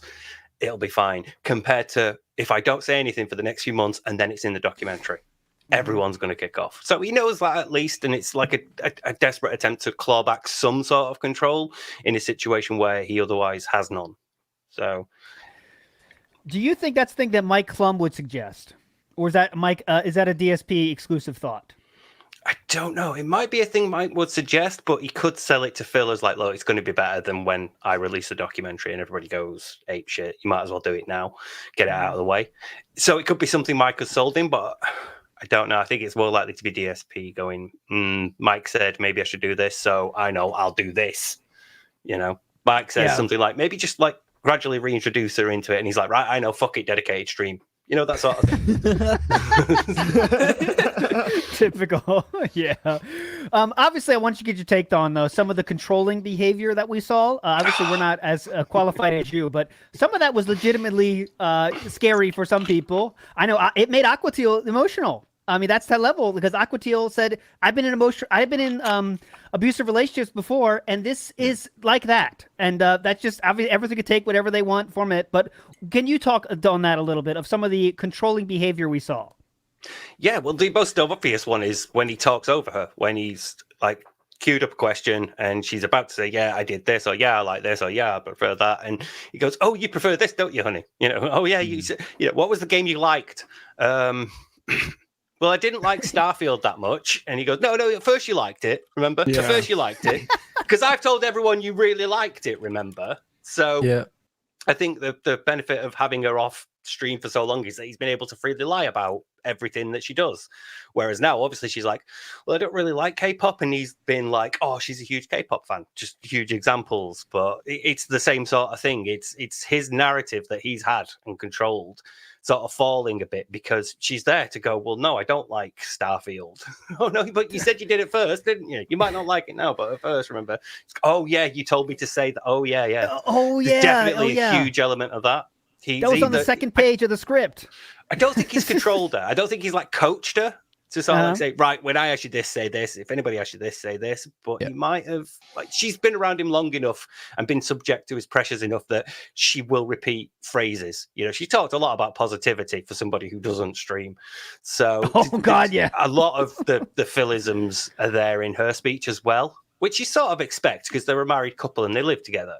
So, you know, they're an ostensibly a couple that would happen anyway. You pick up on each other's grammatical quirks and your speech and your idioms and the slang you use and all this stuff. But there's too much of it when he's leading her, you know? Yeah, he leads her a lot towards certain answers and certain responses and away from certain subjects. And it's, at first, it was like, oh, for fuck's sake, let her talk. But then you sort of like think about it a bit more and you think, oh, hang on a minute, now he's controlling this. He's not just interrupting because he doesn't like the focus being on somebody else. He's leading her. He's controlling her. And yeah, it's if you have been in that sort of relationship, it's very triggering. Even reshaping the questions, which I found to be just, I don't know, an insult to her intelligence or her agency. Absolutely, dude. If someone's doing that to you, that's you feel like an idiot. Like, what? I got the question. You know what I mean? I'm not a 4-year-old. Right, But that was like normal. Directing how she remembers something. Yeah. Yeah. Yep. He reframed questions many times to make it seem like, you know, when you ask questions to a toddler, they might not get it in a tough way. So the parent's like, well, he's asking about the sport game you play. You know that? That's what it's like. And it's like infantizing the questions. Too. Yes, that's what it was too. Just... That's what it fucking was. And Phil thinks this went great, by the way. Oh, this makes us look great, beautiful. Oh, it's looking great. Yeah. Did you have fun, honey? Yeah, you had fun, right? You had fun, right? And, there was also another part of this for me, is when there would be just a casual, normal question, and he would have to preface it with, you can feel free to not respond to this one. And then the question is like, what's your favorite TV show that you watched this year? And it's like, yeah, it seems like he's kind of not taking her intelligence very seriously. He thinks she's stupid or something. Yeah. So how about her placement right in front of the chat? Oh, God, yeah. Yeah, like if you of all people have said to your partner, don't come on stream because people are going to be trolls to you. They're going to have horrible comments about you. You know, don't read that. Like I would sit my partner away from chat. I would be in front of chat and they would be over there away from chat. So the fact that he's like, yeah, fuck it, you can sit there. I'm sitting here because I'm closer. I'm taking up more of the camera. I don't know whether that's a conscious thing. I sort of think it might be, but I'm going to sit here front and center, so I'll be closer, and I'll take. And you can shrink back in the corner here. You can shrink back. I'm not going to do that very much more because that kind of hurt. So yeah, there's an element of that to the framing, but I don't know whether that was subtle or conscious or not. But I think it might be conscious. But he definitely just like the first time she was on stream where he hyped her up and worked her up into this. Oh God, the trolls! There's going to be so many people are going to be exploding about this, and they're going to be shouting in chat and all that stuff. Okay, 5 throw 3 to we're live. You know, it felt like he did the same thing again. If you want to control chat and sort of like be the filter between them and your partner, maybe sit between them and your partner. Absolutely. This also happened the first streams Q&As they did together when he was basically prefacing everything. In the beginning of the stream, he started by saying, we know today's going to be a lot of people trolling and saying nasty things about Kat, which instantly makes somebody feeling uncomfortable when they're in that situation. Of course, she is not used to being in front of a camera, being live on the internet in front of a bunch of people who are going to watch it, and it makes it extra uncomfortable. Real quick, I want to also point out a kind of an interesting thing. Someone asked about, could you guys stream co-op games in different rooms? Could Kat also stream? And this sent Phil into another minute-long tizzy about why that can't happen. Oh, mama, we cannot let Kat interact with the public. We do not want to hear from Kat. And the reasons were such as, I only have one internet line, which fuck off. We've just gone through this. He was panicked. He was like panicked about explaining that away. he ended that segment by saying it's completely Kat's decision if she wants to stream or not. By just starting off with a laundry list of things that would make it impossible and not viable for her to stream. But of course, it's her decision if she decides to do so or not. So I know that there's been a lot of discussion about who runs the show here. I've heard people say that DSP is pussy whipped and Kat's super jealous. That's why he doesn't talk about sexual stuff. But this stream, in combination with the previous stream from 5 years ago, tells me that he is absolutely running the show. And he has imprinted his whole personality on that girl, and she got nothing, nowhere to go, and no help to get. And he has allowed her health to become in whatever state it is right now. So it's going to be harder for her to resist and harder for her to seek external help out of this relationship. That is a thing that I wanted to bring up, actually, so I'm quite glad you mentioned it, because that is a hugely serious argument for that to be a sign of abuse. Her weight and how attractive she may feel or may appear to other people, that is a thing that Phil has like purposefully done.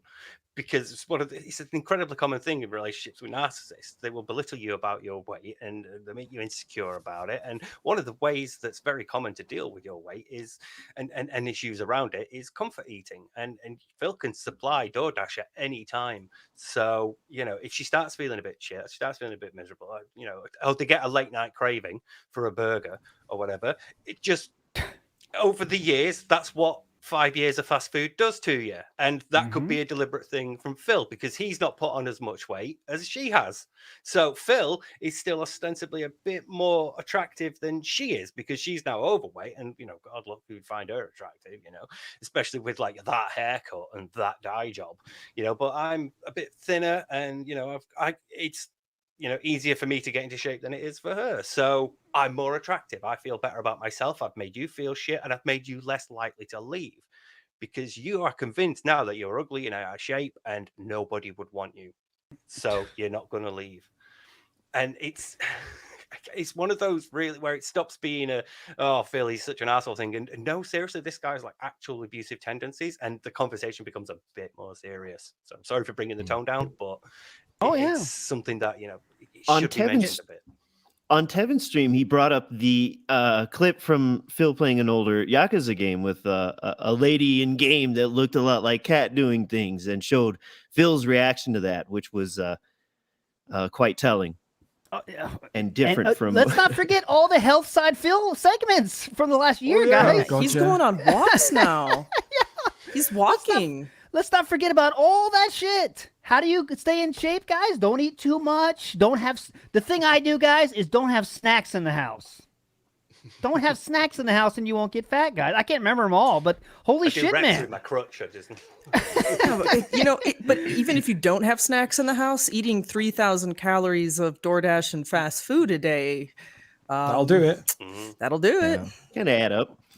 And you know, that's kind of the thing. I'm sure the merchant family is going to agree as well. That's the thing with being in a relationship is also elevating your partner alongside with yourself.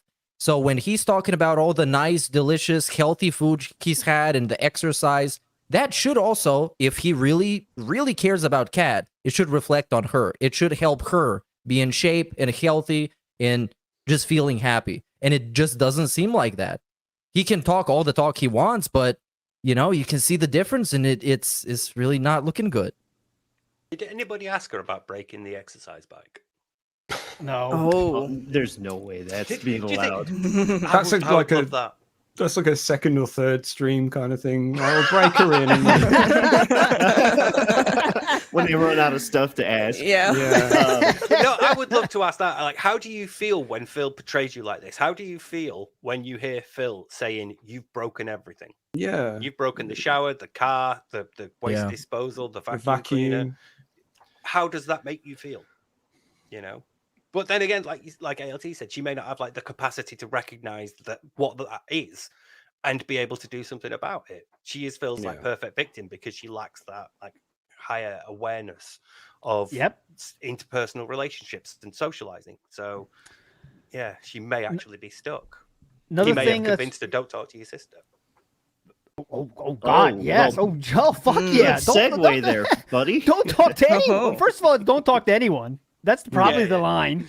But yet, especially not her. And Brady Brazimomo was on Twitter last night, known fan of Kool-Aid Girl by Meerkat Mob on Snortwave Records. Oh, yeah. She said... And everybody else in the rehab as well. They play it now every day during breakfast. Her exact words were, "My sister got fat and acts like I don't exist. Fuck her," I believe was the exact word. Something to that effect. Don't quote me on that. But also, I believe she also responded to someone that said, I believe it was Dabzilla on Twitter. Don't want to. Oh, yes, it was. Yeah. It was Dabby. Dabby, yeah. It says, I feel bad for Kat. And Brazimomo, I don't know if she was following her, but said, I don't. And that was it. Jenna is aware of what happened yesterday and had her comment shared. Also worth mentioning is every donation. Okay, as you know, who's been watching this for enough time, so $20 donation is a $20 donation for Philip Burnell. Okay, wow, we got a $20 donation. If things are really slow, he'll be like, oh, massive contribution, $20. But if things are already going good, we already got the vest on. Oh, that's a $20 donation. We got a $20 donation from whatever sucks balls to or venomous fat man or whatever. And that's it. But yesterday, oh mama, every $20 tip was whoa. We got a big $20. Wow. Yeah, we got some whoppings in there, didn't we? Whopping. Whoa. Holy You know shit. what? Whoa. You planted a little seed in my head, a little Clum shot, if you will, by saying that Mike could perhaps be in the vicinity and observing. So that's why DSP was so grateful for everything, even to like a over exaggerating extent. Oh, so I'm considering it. I hope he was, because he vehemently denied that this had anything to do with the documentary. Yeah, we're not talking about documentary. He set that up front. We're not talking about any documentary. Yeah, but if Mike stood there by a camera, you know, with lights around him. Yeah, choosing which lens to put on his Sony A7, whatever it was. I love that we're talking about this though, because there was one moment that I think was probably my favorite part of the stream, where the mask slipped a little bit, and it didn't. I don't know if it happened again, but this was definitely one negative, real Phil moment that came out. I'll play you guys this. This was this was brilliant. Thank you very much. I got a $1 tip here. Bit of dead air, of course. A lot of dead air. Very cool. Hey, honey, so the giant paragraph about your nephew got into a fight. Do you have any advice? Yeah, here's my advice. Don't ask me about your nephew getting into a fight on the stream where my wife is coming back for the first time in 5 years. It's really stupid. But thanks for the $1. What the hell? I got a $20 tip. There you go. What? $20 tip. Whoa. By the way, Sam, while you're at the playing booth, can you please play Brand Dude's reaction to them, because that one I laughed for a good 5 minutes from that one, man. It's so good, so funny. Yeah. It's been a while since we've had a reaction, so here we go. You really want that?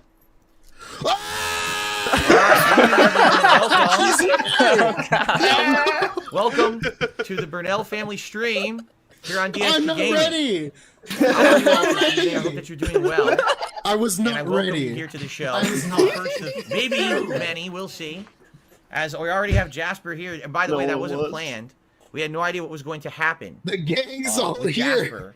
When we came in here and turned on the cameras and everything, we didn't even know if he'd be afraid. Remember, to come in here, guys. 'cause remember, we've not. Best behavior. This is all bait. Don't fucking forget. This is bait for him to show Mike Clum. Not even done a stream. Oh, I'm about to Clum. That was such a good reaction. Man. Can you just please do the marked one next? People in chat are asking for that. Please. Iconic, absolutely. People also asking for Chill Murray. I don't have that one annoyingly, but that one was another good one. But yeah, here we go. Here's marked one. All right, ready? Oh, look at that. All right, good evening, everyone, and welcome. Oh my God! Here on DSP Gaming. She's fat, dude. Oh my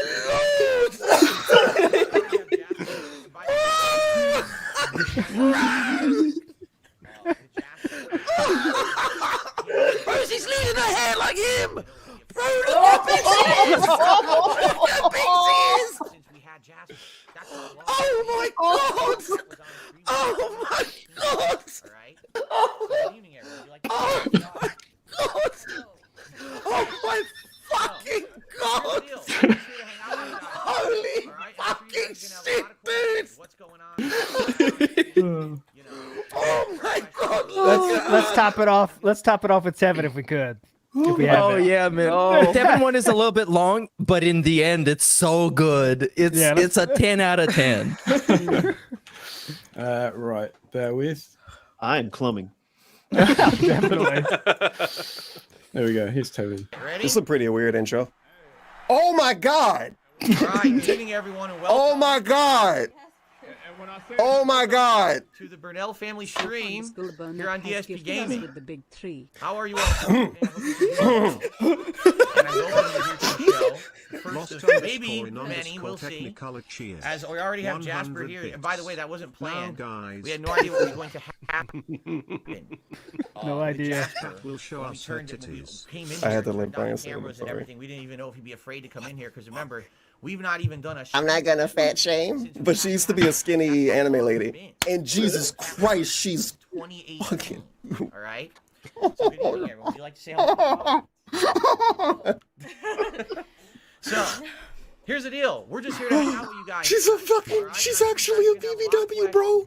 She's literally a BBW. She's literally a BBW. Before we get started, I'm just gonna say Factually. number Like one. factually. I lived long enough to see it. No, you did not start off the stream saying she's not pregnant. Come on, bro. Yeah. Oh shit.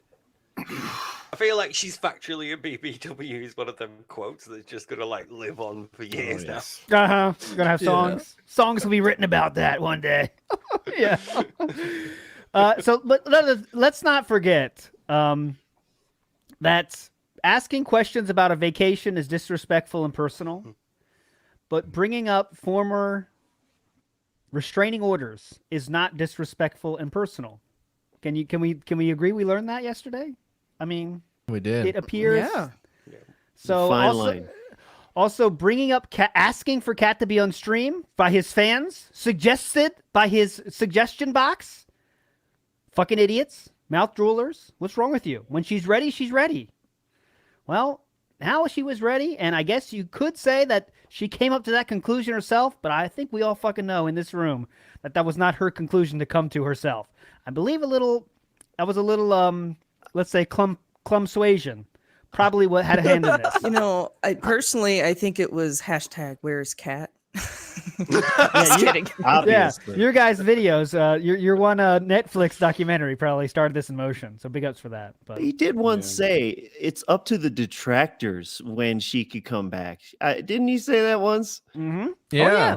When they stop being assholes. Oh, yeah. When we And they start- don't yeah. show our face. We don't show our face, by the way, too. Yeah, yeah. Yes. They never show our face. What?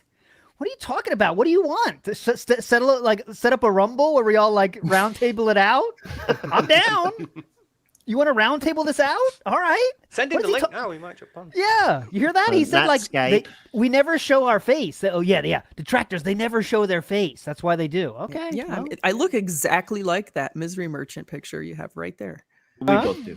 Yeah. Yes. He's got Yeah, the chat can't see, but we can see their source videos, and they are exactly like that logo. Yeah, it's a bit weird. Yeah. Well, did you ever notice in real life things really aren't that 3D? yeah. It's 2D.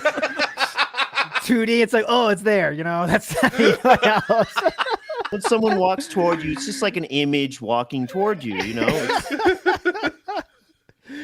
I don't know. I mean, yeah. Sorry, someone in chat just mentioned it. It's just made me realize. Do you think BITW or someone is going to stop doing romance cat? Oh yeah. And a fellow cat simp, we're at. It's a tough time. So WPIG is going through a tough time right now. We're going to get through this together positively. We're going to move forward positively. How could we make that like respectful? Like maybe just like, I don't know, handshake cat or something like that. I don't know. Respect cat. Respect cat. Yeah. Hey, I'm down. Cat. Free cat. Like free cat is what we need to do. Oh, yeah. Free cat. I mean, that's Free it. cat. Oh, She is free trapped. will. I mean, cat. 3XL cat. Hey, easy. Well, Does the nickname horse still have any meaning now, or is it something new? Easy. Yeah. Hey. Jesus. Steve coming in. Come on. So sorry. Be ashamed He's of had a lot of yourself. time to think. He's been locked up for a long time, and even though that's come on, he's not responsible for his words here. But Disclaimer. Disclaimer. Yeah. Yeah. But I mean, Meerkat, from anybody, any other word or moments? Sam, do you have anything else to play here to get us going? Yeah, I got a few random things from. Please do. You know, her describing Alan Wake. You know, she uses the same adjectives as Phil, but we've covered it. I'll play it for you anyway. But here you go. I thought that game was just very well done. It was unique, robust. Yeah. And then there there was this another as well. question that was changed, wasn't it? Oh yeah. Oh yeah. Oh, what was your I've got that. favorite game you saw? What? Where is it? Yeah. What's your favorite game? He had to reframe that to when you say that games. made me think maybe she doesn't play games that much at all. Maybe she's just like a casual gamer, and Phil is just like so uncreative that you can't come up with any new games for her to play. So that's why she played Skyrim for so long. She wasn't actually playing Skyrim; she just dip into it every now and then. But because it's like the only game that Phil's aware that she's playing, it just became, oh, she's playing this. Yeah, she's been playing this recently, and really, she's not. She's just a casual gamer, every now and then. But most of the time doesn't. So when he says like, "What's your favorite game you played last year?" She's like, probably only played 2 or 3. So she's like, That's true. Well, her budget's tight. Her job doesn't pay that much. You know what I'm saying? Speaking of which, she got asked if she wanted to play Street Fighter 6, and then Phil interjects and says, "Yeah, maybe when it's cheaper." It's like, you fucking rat fucker! You make $100,000 a year.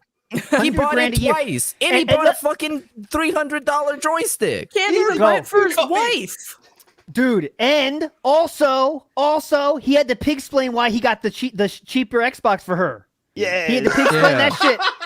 It's basically the same, honey. It's only if you want to do 4K. Okay, it's the same thing. You know what I'm saying? And he had to pig explain that. Also, he joined in on the shit about retail, about how retail sucks. He said he's worked tons of retail jobs. The answer is 2. And he's got fired from one of them and was talked out and talked into leaving the other one. And your reason she works retail is because you can't quit fucking Hulk Hogan. That's why she's working retail right now. That is why she's working retail. So don't try to sympathize with her like retail sucks, right, honey? It does suck when all you worry about is the next sweaty men you're going to pull that night. Absolutely. And you know what? It's a pretty bad thing to have her on record just bad mouthing the job that she's currently at. It's just like, why the fuck would you do that? Yes. Yeah, but that also shows she's feels stifled. She has no hopes and dreams and no way to get out of retail, I think a lot of retail workers want to, maybe go to school in the background and have a part-time retail job. So one day they don't have to work a retail job anymore. But it's like, there's none of that going on. Yeah, but you can imagine this Yeah. from the man who earns like 10 times what you earn. Yeah. Sitting there thinking, I earn like 11 grand a year. And I think that's why. 110 Yeah. grand. I think that's why he talks up the tips. By the way, whoa, we never get this kind of support, Right. honey. Yeah, Whoa, 20. Whoa, that's why that's what it's all about. You got to consider that woman actually wakes up early in the morning, gets dressed for work, goes out, commutes to work, and actually puts in a fucking shift. While this guy is still in his jammies, begging for tips and crying about Neil Druckmann and whatever else he saw on Twitter that pissed him the fuck off. Yeah. In a gotta plaza where they imagine- leaving cars up on the jacks. Yeah. You got to imagine she's just like consciously not allowing herself to have like these passions and wants and needs and stuff. Like, because I remember when I was in retail and like I was constantly thinking like, oh, I could be doing this, when I get out of here, it's going to be so good. But like, she must just be thinking, or not, like you say, just not allowing herself to think those things. Because like, how depressing is that, really? Like, 100%. Nothing there. Yeah, I was the same way like you, dude, when I was in retail, and I was just like, oh man, I gotta get my skills up so I can just go do something better. But he seems like he's not really giving her any options or inspiration, or like I said earlier, elevating your significant other. You're supposed to be a team, a power couple. Come on, because he's sitting there and every fucking day talking about how happy he is and how healthy he is. Oh, yep. How great my life is. I love my life, right? And he joined in with her saying how she doesn't enjoy her work. And it does suck. And the reason she's doing it is because of him. And also, that also extrapolates to the fucking honeymoon. She said again, I want to go to Japan. And one day we can do that, honey. One day we could do that. Well, you know how you could do that very quickly is to quit that login streak. But we all know that's not going to happen. So I did think that because we haven't really brought that up, but like he's been hitting champions hard recently, hasn't he? I think that's been Very hard. He's like up top 10, right? In that something in like that that. roster. Is that a reason why he's brought her out now? Other than the Mike Clum thing, which seems to be the obvious thing, but like he knows she's going to make him a shit ton of money. Like, I mean, that's definitely a side benefit, but I don't know what that he'll have noticed then. Oh, I got 300 last night. That was great. On top of like the money that I made playing Baldur's Gate earlier. Yeah, So I think maybe he's like pre-spending the money he thinks he's gonna make off of this documentary, like right now. Yeah. Oh yeah. Yeah. I think he Baldur's Gate definitely has does been stupid moves like pushing that. it. Sorry, Steve. Yeah. Sorry, no. I think that's why, because it sort of tallies with him earning more because somebody is supporting Baldur's Gate with at least $100 a stream. So, I think he's like able to. And normally January is quite a long month for most people, so it tends to be a bit harder. But he's pushing through this one. So for me, it was like maybe that's why you're doing it. But having seen now that made $300, he's going to start thinking maybe I can. Maybe there is a co-op game we could play. And then he's going to run this idea into the ground, just like every other one. And he's going to talk her into it. Yep. Pre-clumming. Yeah. This is the best. We got to keep this going. It's so sad that we already know the end, like how this ends. We know there's going to be a stream somewhere down the line where it's going to be like, you guys have been asking for this, but this for a while this was working, but you just don't seem to like it anymore. We're playing what is it? A way out or whatever it is that people were asking for. We're doing our favorite Christmas films tier list, and you don't seem to like it anymore. Yeah. Oh god, can you imagine those tier lists? Phil talking about his favorite shit, and then Kat saying like, "Well, I like this." No, you don't like that, right, honey? We talked about, Let's not forget one other thing that Piece of Peace brought up is no matter what you think about controlling behavior of Phil, which I think we all agree there's definitely controlling going on here. Let's say you don't agree with that and you think Catherine Burnell is her own person, she's making her own decisions. Bringing her on that stream, can you imagine what's going to happen now when Phil gets one of his little spouts with LTG? What button is LTG going to push now? The Whopper button. The Whopper button? Man. Yes. We got Whoppers. What is Keemstar going to bring up the first time he has to talk about Phil? What is anyone going to do now? And who's going to hear that? Catherine fucking Burnell. And because she was talked in to be on this fucking stream. If she wasn't talked into it, okay, then she knows what she's getting into, and yeah, she doesn't care. But I think we all know what's going on here. I think we all agree that Phil talked her into doing this fucking show, and now we're going to see what's going to happen when these spouts come up. And Phil should have just had her like gradually be on stream over these last 5 years, so it would have been a lot like less to notice, Now it's over like, time. Like the Leanna pop-ins. Yeah. Like, helpful little spicy, spicy. Like Isa saying, "Come on." Yeah. Keemstar is not funding. I see your question, Super Scuffer. Mike Clum agreed he is not getting funded by anyone else, and it's going to cost about $20,000 for the. That's how much the budget is. And to answer the question, Clum has the money from his. I'm trying really hard not to make a Clum joke. From his, I think it's called Clum Group. Clum Bank. Yes. From his company, which is called. He's basically a Clum Lord. Basically, he's a Clumer. And he has a company that does branding for company. You know what? Fuck you. He has money, okay? He has money. Scott, you better not be asking because you're like tallying it up now and thinking you could do it. Because I swear to God, you dragged me to Renton. Yeah. It's a neat point, though, that he might be presenting behind the scenes to Boogie and DSP, and he mentioned he's already got others lined up. That I work in marketing and commercials and stuff. So yes, this is a documentary, but I can also help you, rebrand yourself a bit. Yep, I'm good at that. That's my strength, Oh yeah, I mean that's definitely was part of the big pitch. I mean that's no doubt about that. Phil is, as we've known in the last year, Phil's been worried about that legacy, as we all know, even before Mike Clum was brought up. Side Scrollers was about saving the legacy, wasn't it? That didn't work out as well, but Mike Clum came in and he using an old detractor term. Let's see if anyone recognizes this term. He honey-dicked Phil again. Phil honey-dicked again, and now it's time. And Phil is 100% on board. I would be shocked now if Phil backs out. That's where I'm at because how much Phil seems to be in it. They've already had dinner. Phil has a friend now. I mean, come on, how cool is that? Yeah, you get to go out to dinner with people. That's pretty hype, man. So also on that, sorry. He has a friend in a high place too. That's very important for him. He doesn't want friends that are scrubs. He wants elite friends, and now he has one. And on the stream, sorry, go on. Oh no, on the stream last night. Oh shoot, I'm losing it. Oh no, I lost it. Go ahead, Steve. I'm sorry. I'm sorry, man. Like with everything to do with Phil and Narcissist, it's all about image. So with the interpersonal relationship like this, it wouldn't surprise me if there was something that Phil's getting out of it. And if Phil thinks I can get like a benefit to my image, or I can get something that I can that makes me look like a bit pitiable or a bit sympathetic or a bit more human and a bit less like the obnoxious prick I actually am, then he will go with that. If he thinks he can get something out of Mike, he's going to stick by Mike for a bit. So Mike's going to be fine. He's going to be cool. He's going to do what he does. He's not going to like antagonize him yet because he still thinks he can get something from him. So as long as there's something that Phil thinks he can exploit, Mike's going to be fine. But at the moment, Phil thinks, all right, I'm done with you. You're not giving me what I want. Or he said something to upset him, under the bus with Craig and Howard and John and everybody else.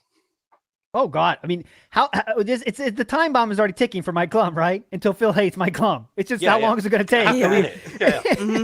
Is it a 6-month timeline we got here, or a year-long timeline? We saw what happened with Stutter and Craig. It doesn't take long. Right. It takes a decompression stream, and you're fucked, dude. I don't think it'll be as instant as Side Scrollers because I think he's gonna need to allow himself to react to it first. There's going to need to be a whole stream's worth of reaction. Maybe Kat's going to sit and do it with him. Who knows? And then the word will start getting to him, and suddenly his opinion changed. Right. My rollback netcode came back. I got my move back. Go ahead. He mentioned last night on stream that when people tell him not to do things, he doubles down on it. And it's interesting that some of his most stable people, like 1 Minute Man, have been telling him not to do the documentary. Oh yeah, that's someone he trusts. You know what I mean? So that would embolden Phil to keep going forward. It's like Phil is seeking to be vindicated right now, and that's what he ultimately wants. And then he wants those people to be like, "Oh, we were so wrong about you, Phil. Here, have some money." Yeah. Yeah, level one. For me, he might start turning on Mike as soon as the momentum from the documentary wears off and people realize, all the newcomers, they realize DSP streams are just fucking boring and he's a toxic asshole. So along as time goes by, there's going to be little hints that DSP wasn't entirely happy with how that went. And then that's going to grow into a grudge. And then eventually it's going to be like, Mike took advantage of me to make 5 million views. And now look at this. I'm still streaming in front of 300 people. What happened? Yeah. And it's going to be something small as well, isn't it? It's going to be like, if it weren't for that little thing that Mike didn't mention about me, then that, yeah. Yeah. At first it's I gonna be don't like, make oh, enough we didn't money mention for that. lawyers to sue Clum. Something stupid like that. Well, yeah, I told him not to include that part. I told him to include that part about when I was on SRK and I did this, and he didn't put it in. That's the whole reason it failed, dude. I look like shit. Yeah, it's like, going to be right. one little thing there. It's gonna be like, I That's could've the whole sued him, reason. But I don't have the time. Doden has already pre-ordered our stream title for after the interview drops. I just want to share that, Doden. Post Clum Clarity. That is, we are reserving that now. Thank you so much for that, Doden. I do want to say that there was not any snorts or burps during this stream, which was Zero. very cool. Zero. Very cool. So we do have control we do have the control when we want to, apparently. But the pesky everyday audience, oh no, not important enough. But when Mike Clum is watching and this new audience is watching of all these new fans that are rolling in, we can control it then, brother. We can definitely control it then. Also, look how professional I am, honey. Going to thank everybody for the money. I wanted to ask for a while, how are we today on the time? How much time do we have? I mean, I could be a little bit loose, but Sam, you're new, and Steve, I know you're. What do you think, Sam? I think we're kind of running down to an ending here anyway. Yeah. But we're not so tight. Well, because we have some shout outs to give, and there might be some questions. So that's true. Yeah, it's good having some overhead. Yes. All right. Should we get into that? Yeah. Let's get into it. This is the shout out segment. All right. Shout outs. I guess I'm gonna scroll way back to the beginning and just start reading from then on. ALT absolved for the blurry pics, but at what cost? By Bob Starsky. I'm not. No matter what. I mean, I already think about those pictures. If you didn't think that was Cat, I don't know what to tell you. I knew that was Cat. I'm a connoisseur of Cat. You could say I knew it was Cat right away. How I handled it was still incorrect. No matter what, I'm not vindicated of anything. It just I already knew it was Cat anyway, so that's it. But I did not handle that correctly. Yes. Yeah, I think me and Sam also thought it was Cat upon the first glance that we had during the stream, so we kind of trusted you on that. Yeah. Next up, we got Gengar Green. Big ups. Phil done fucked this game up. Divorce coin is worthless now, so sounds like somebody lost a bunch of fake money. Yeah, a lot of people. Time to buy. We need your buy-in. My brothers and sisters in Divorce Coin, we are not beaten. Divorce Coin is not plummeting. We lost the battle, not the war. We didn't lose the war. What can I say? Next time when you need investment advice, your boy here. I can fix you. Please reach out behind the scenes.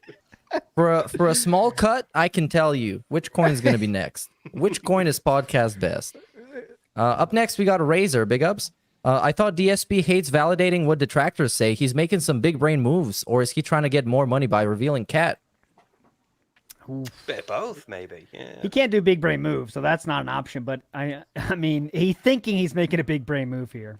I think whatever Steve said and the many people said, it's just Mike Clum said we got to get her on the interview on the documentary, and Phil said, and Mike Clum said it's probably better if we get her out there earlier because then it's not only about this, and that's what he did. Yeah, and the money is great too, so sweet. Oh, yeah. They definitely did not expect that, even though you could definitely expect that from Cat coming back from a 5-year absence on a random night stream that was hyped as being super meaningful. Definitely did not expect that, by the way. Because you hyped things up for not expecting anything positive. And we didn't do any goals. Custom thumbnail.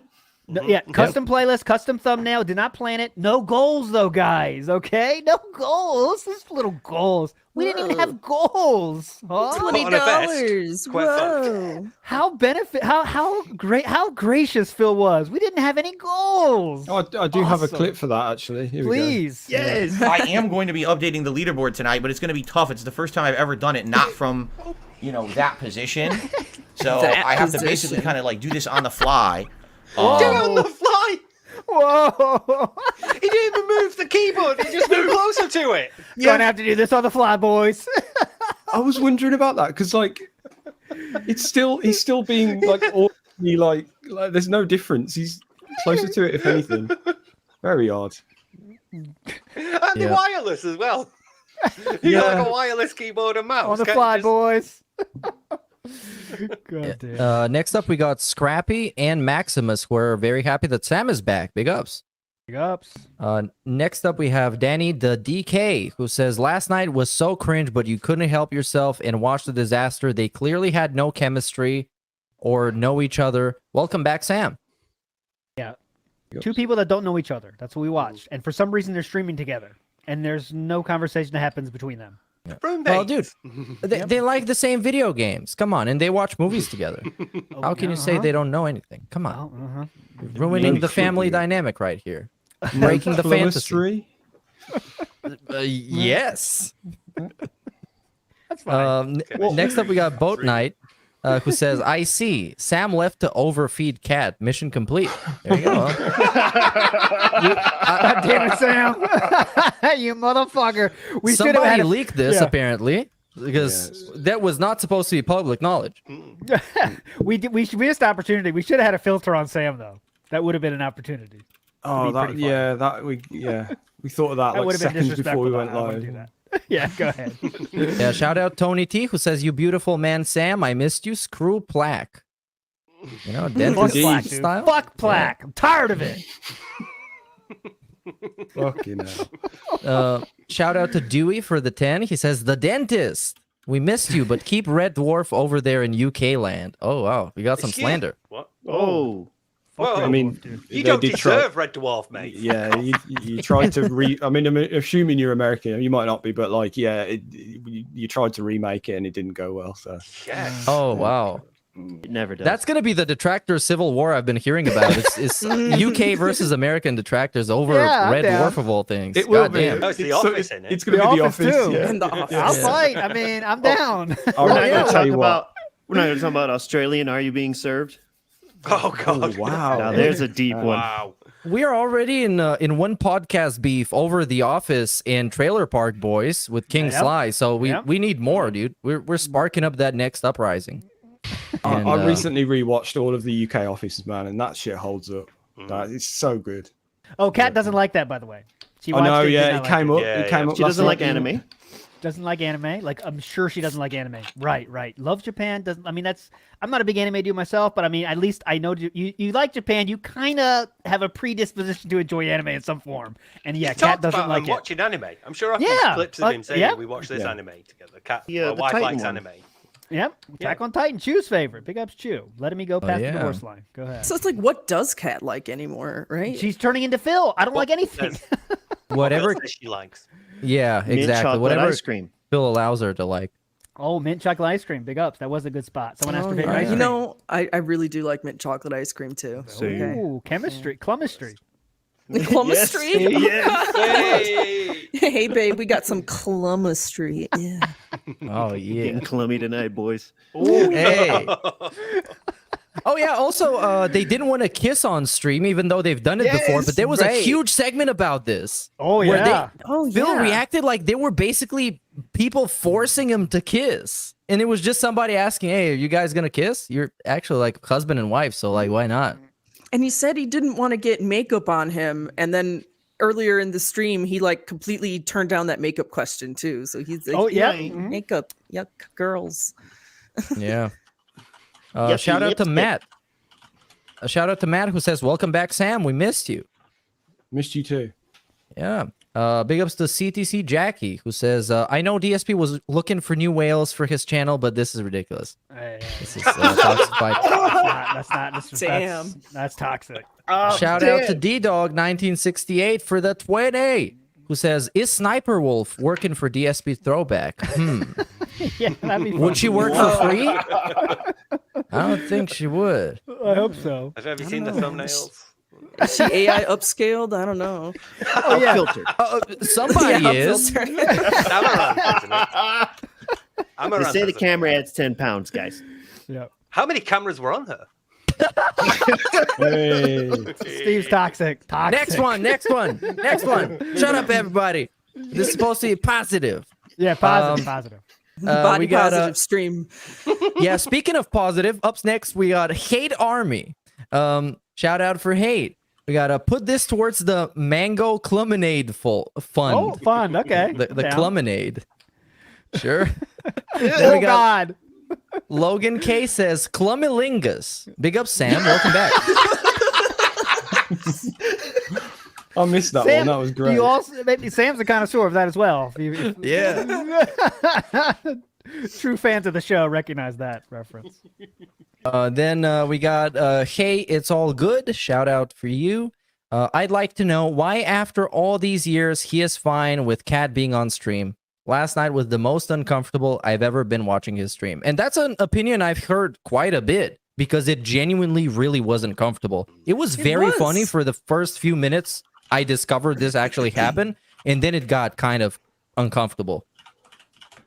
That's what happens when you don't know. Yeah, when you don't know each other, it's kind of uncomfortable. The first date or middle school date, those are uncomfortable. With Phil's chat as audience.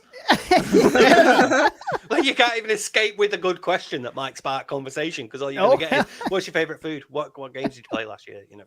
Hey, you don't have to answer that, honey, if you don't want to. Okay.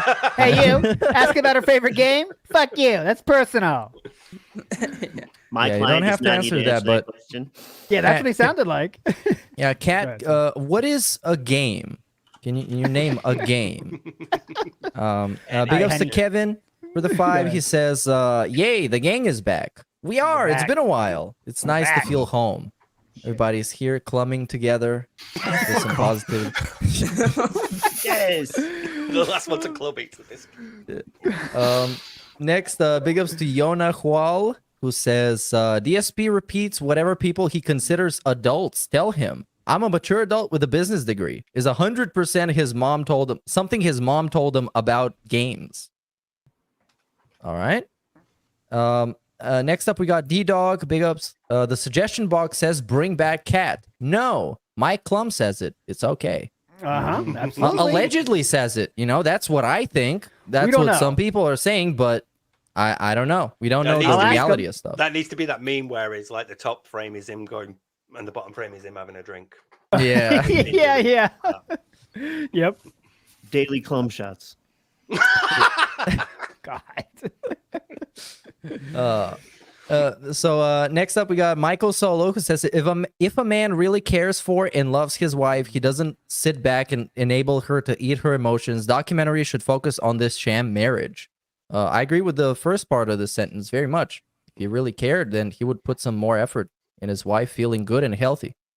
And if you tell people on stream thousands of times about how to be healthy, how come you can't tell your wife those facts, right? You're such a health expert, right? It's just like enabling all of it, you know? Yeah. That's like when you get the shopping in and then do all the veg and then put it in the freezer. Like, that's why garbage you disposal. eat shit. Eat fresh. Maybe Garbage Phil has a feeder fetish because it makes her look like a big meaty man. Did think. Genuinely I don't know. wonder that. But that would involve Phil having sex, and I don't think he can. And I've always said this about the bank leaks. You don't see her spending. So this could just be way worse than we even know. She's working for her money. It does confirm him because that is what 5 years of a takeaway diet will do to you. So at the very least, that, you know. Yeah, they are never beating the DoorDash allegations. It's never happening after this. It's just it's over. He can talk about all the delicious healthy meals ever, but it's you know. Next up we got Larry Longballs, who says I don't see how this documentary is anything but a win for Phil. Depends on how you you know what a win means. Yeah. Do you think Larry Longballs, Sir Longballs, if you show that if any aspect of last night is on this documentary, do you think that's going to look good for him? I don't personally, but I want to hear your take, Sir Balls. It's like you said earlier. You can't portray him as human. You can't portray him as human is to show him that.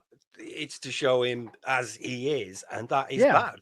You can't be honest and completely unbiased and neutral and paint him in a good way. It's not possible. To show him completely unbiased is to show him as the horrible person he is, and the impact of that is felt by her, and the way she looks is a reflection of that. So yeah, there's no way he's coming out of this looking better than he is now. If anything, Oh, God. like with the interview, it's going to be worse for him. He's going to end up coming out of it worse. One thing we all need to do is clum our enthusiasm. God, that's good. All right, go ahead. Clum and Clummer.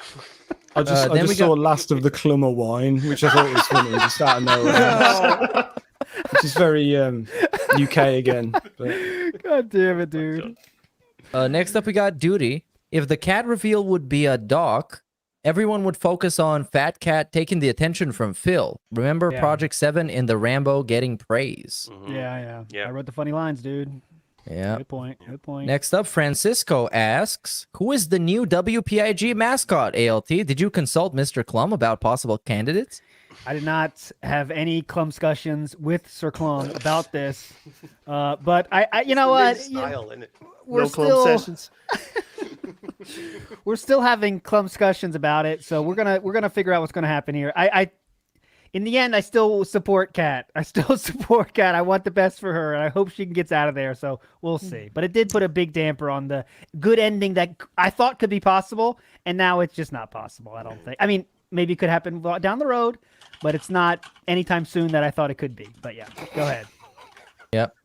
Next up, we have Boat Knight, who says they had zero chemistry on stream, like he's an uncle. Yep. Yep. Caretaker. Also, too. shout out to Guy Lloyd, who says no money for a honeymoon, but money for Hogan's. Of course. Hanging in bed, Come on, brother. you got to put your, priorities in order. Come on. What do you need for a honeymoon? Yeah, you can go on a honeymoon whenever, but that meaty man, massive mountain event is going to end at the end of the month. That's a month. That's a month long, Annie. Japan's there forever. Come on. Yeah. Chris Dorner Respecter says, do you think Jasper can see the corner demons?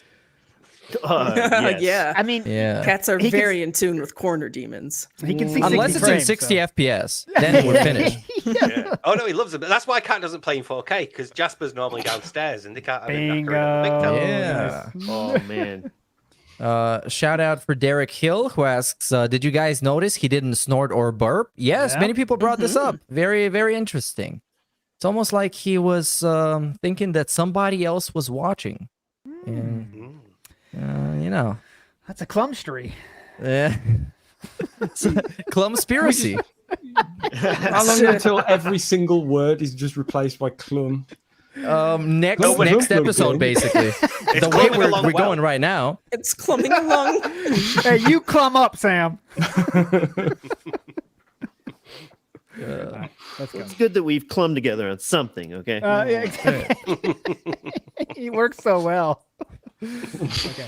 Okay, let's keep it going. We need to Please, clum to the yes. conclusion of this episode. Eventually. Clum is like, fuck these assholes. I'm not going on their show now. We're the reason my clum backs out. Fuck this. Shout out to DDog1968. I'll address the elephant in the room. Derek upset over Cat getting more attention than his birthday in chat. Oh, yeah. Yeah, that was funny. That was Dude, ghosted. Big ups to everyone in chat there, by the way. Everyone in chat was saying, see ya, Derek. See ya, Derek. yeah. See ya, Derek. Derek didn't say bye yet, but he was going nuts. So mad. I didn't say I was leaving yet. Bye, Derek. Thanks for hanging out, Derek. That was a good idea. Good job, LARPers. Said this is disgusting. Yeah. That was good. This is the Mark One's legacy right here. Yeah, all the shit you say, you're gonna say that's disgusting, little man. Yeah, he said that's disgusting. Please go get hit by a bus. Please. Wait, what was disgusting? What was He said that talking people saying that was disgusting, dude. What? Treating him People that way saying was bye, disgusting. Derek? Saying things goodbye in to chat. him, even though he didn't say goodbye. Is disgusting. That was right? disgusting. God. Yeah. Next up, we got the unoffended gamer who claims that Kat is suffering from Stockholm syndrome, even though she is in Seattle. Debunked. She cannot Yeah, be suffering debunked, from Stockholm. Nope. It's not a Seattle syndrome. syndrome. Yeah. a thing that psychology holds, because for a syndrome you need several symptoms that are consistent across different contexts, and Stockholm syndrome is so unique and specific to one set of contexts that it's unlikely to occur anywhere else. So yeah, it's really syndrome and psychology. Sorry, anyway, go. We've not got all night. Seattle Air will take that right It's a out. disease, Seattle not a Air. disorder. Seattle Air takes that right away. I stole that from Nerd Brew. Legend. Go ahead. Shout out to Oaktail64. The saddest thing I heard was how her thoughts on the Polar Express has changed. Yep. It used to be her favorite Christmas movie. Now she watches it to laugh at it. Phil took one of her favorite movies from her. Pig-splained it into, we'd laugh at it now. Yeah. Didn't he put it on like C on his tier maker or something? Cat likes it, but I don't get it. I don't like it, therefore it's stupid, therefore you shouldn't like it either. The animation is not realistic. The graphics are bad. Shout out to Mustard and Fries. Sounds delicious. Big ups to Fantastic Mr. Burger. Glad to see you back. Do we have one, Sam? Yeah, I'm saving it though. Okay, good. Okay, it's fair. Who are you saving it for? Ooh. Then we got Adalized. Seeing the crew back together makes me happier than I'm comfortable with. Oh, just be careful. Don't accidentally. It's getting really comfortable. Might Clum bust. Go ahead. Then we got Mikey Thor, who says Steve gets out of bed for the big girls, which kind of seems to be what happened today. So hey, factually a BBW. Actually. Shout out to Trenton Brown, who says, gotta show positivity for the whole team back together. Gonna tell my kids this was the NWO. Oh, hell yeah, brother. Hell yeah. That's what I'm talking about, brother. We got a welcome back. Big ups, Steve from the Ugly Monster. Big ups, friend of the show, Ugly Monster. Then Joey Rivera. Big ups for the 1999. Does my detractor soul well to see the gang back together? All it took was a Yeti being revealed in Renton. That was toxic. First Basically. half was fine. Just seen comfortably Clum. I like that. Good opportunities here for the King of the Ring. Dude, you guys realize that it's gonna be months until we see the documentary? The Clum jokes are just gonna keep on rolling, man. It's gonna be a clumpilation in the end. I'm just like excited. I'm feeling a lot of clumpsipation right now. Whoa, a little clumped up there. Shout out disgruntled Frenchman. Nice to get the gang back together. Big ups, dude. And we got Aileen saying, "What's Phil's favorite star sign?" Ursa Minor. Ack. Big ups, y'all. All of my 4 dads back together. Happiest day of my life as a moron. Big ups. Shout out Jasper the cat. We got Jasper finally talk to you guys. Welcome back, Steve. Allow me to explain. Fat cat is best cat. That being said, more cushion for the pushin'. Sound good? Sounds good to me. Then we got I don't know how we're gonna answer that, but D-Dog asks, what happened with Snort last night? Oh, I don't know. What happened? I don't know. Seemed like he. What happened with Snort? The Snorts or Snort Hogan or Just Burnell? a single Snort, capitalized name, so we assume we're talking about Dave, but or the lack of snorts. Lack of snorts. Oh yes, maybe I don't know. Oh, then we got a relevant question. So American Gothic, which is the thumbnail that this is based on, depicts a farmer and his daughter. Parentheses, it isn't his wife. Was the choice of thumbnail a clever, conscious choice or a happy accident? Well, I did that. It was a happy accident. I saw some people are pointing out in chat that we changed the thumbnail, which initially was with whales. I did that before I left for work today, so I just wanted something quick and to just put up the stream. And then when I came back, I changed it to American Gothic. It's not a clever, conscious choice, but if you think that's the better answer, then it was. Silly little coincidence. Yeah. Should have been Gothic with a K at the end. Ah, yes. Gothic. Then shout out to the Elithea for the $9.99 with no message. Big ups. Big ups the Human Centipede. who says, don't have any sympathy for Kat now because when DSP was rude, mean, and toxic to his chat, she could have stepped in and told him to stop, but she didn't. Which I don't think she's going to step into anything that's happening on his stream because it's his stream. Some people don't have the mental fortitude to do that kind of stuff. That takes a lot of courage, you know, to say stop a stream from happening from your extremely controlling husband and say, hey, I'm not happy with what's going on here. It's easier said than done, especially for some certain personalities. But we don't know. Yeah. We're not even trying to make puns now. It's just, you know, it's serious questions. I kind of no, sorry. I'm just reading the chat. Sorry, and we've got like it's not even like puns or anything, or like, you know, it's just song titles with one of the syllables changed to Clum. It doesn't matter if it's clever. We've got one now.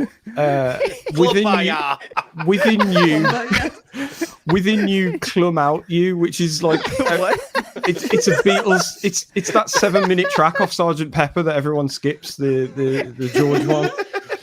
Here comes the sun. Clumber 9. Clumber 9. Clumber 9. Clumber 9. Here comes the sun. Clum as you are, as you were. Clum together. Clum together. I'm the Clum man. Anyway. Shout out to Publius Cornelius Scipio, who says DSP watched too much Sopranos, which I'm pretty sure this is Caesar, but I'm gonna pretend it's not Caesar. It is. Yeah, yeah. You are not supposed to emulate the characters in the show, and he became Johnny Sack yesterday. If you catch my drift. Oh no. Well, I'm still to watch that show, so I don't catch the drift. Someone in chat's racking up at that, but hell yeah. Which, the Caesar edit of The Sopranos with DSP on it, I remember we got that one sent for one of the group things. That shit fucking rocked. Then we got a good question. Has Aquateal's ending reaction been discussed? That was rough, which I haven't seen that, so what about you guys? I referenced it earlier. She got so emotional to tears at the end of her stream saying she's been in some abusive relationships in her life. And this brought up those kind of feelings, was very triggering for her. So I hope she's doing okay. She ended the stream after that, though. The emotions hit her, and she cut her stream. It was at the end of the time, so I really hope she's doing well, but that definitely just hit close to home. His actions towards her hit close to home for her, and that's how much I know about it, okay? But I hope she's doing well, and hope she's doing okay today, for sure. Yeah. Next up, we have Captain Day After Day with a British style reference, and we got both British hosts here, dude. Wow. Nice. So he has a British style reference. He has an idea for a name for DSP and Cat's podcast that it's called Only Fools and Horses. Ooh. Yeah.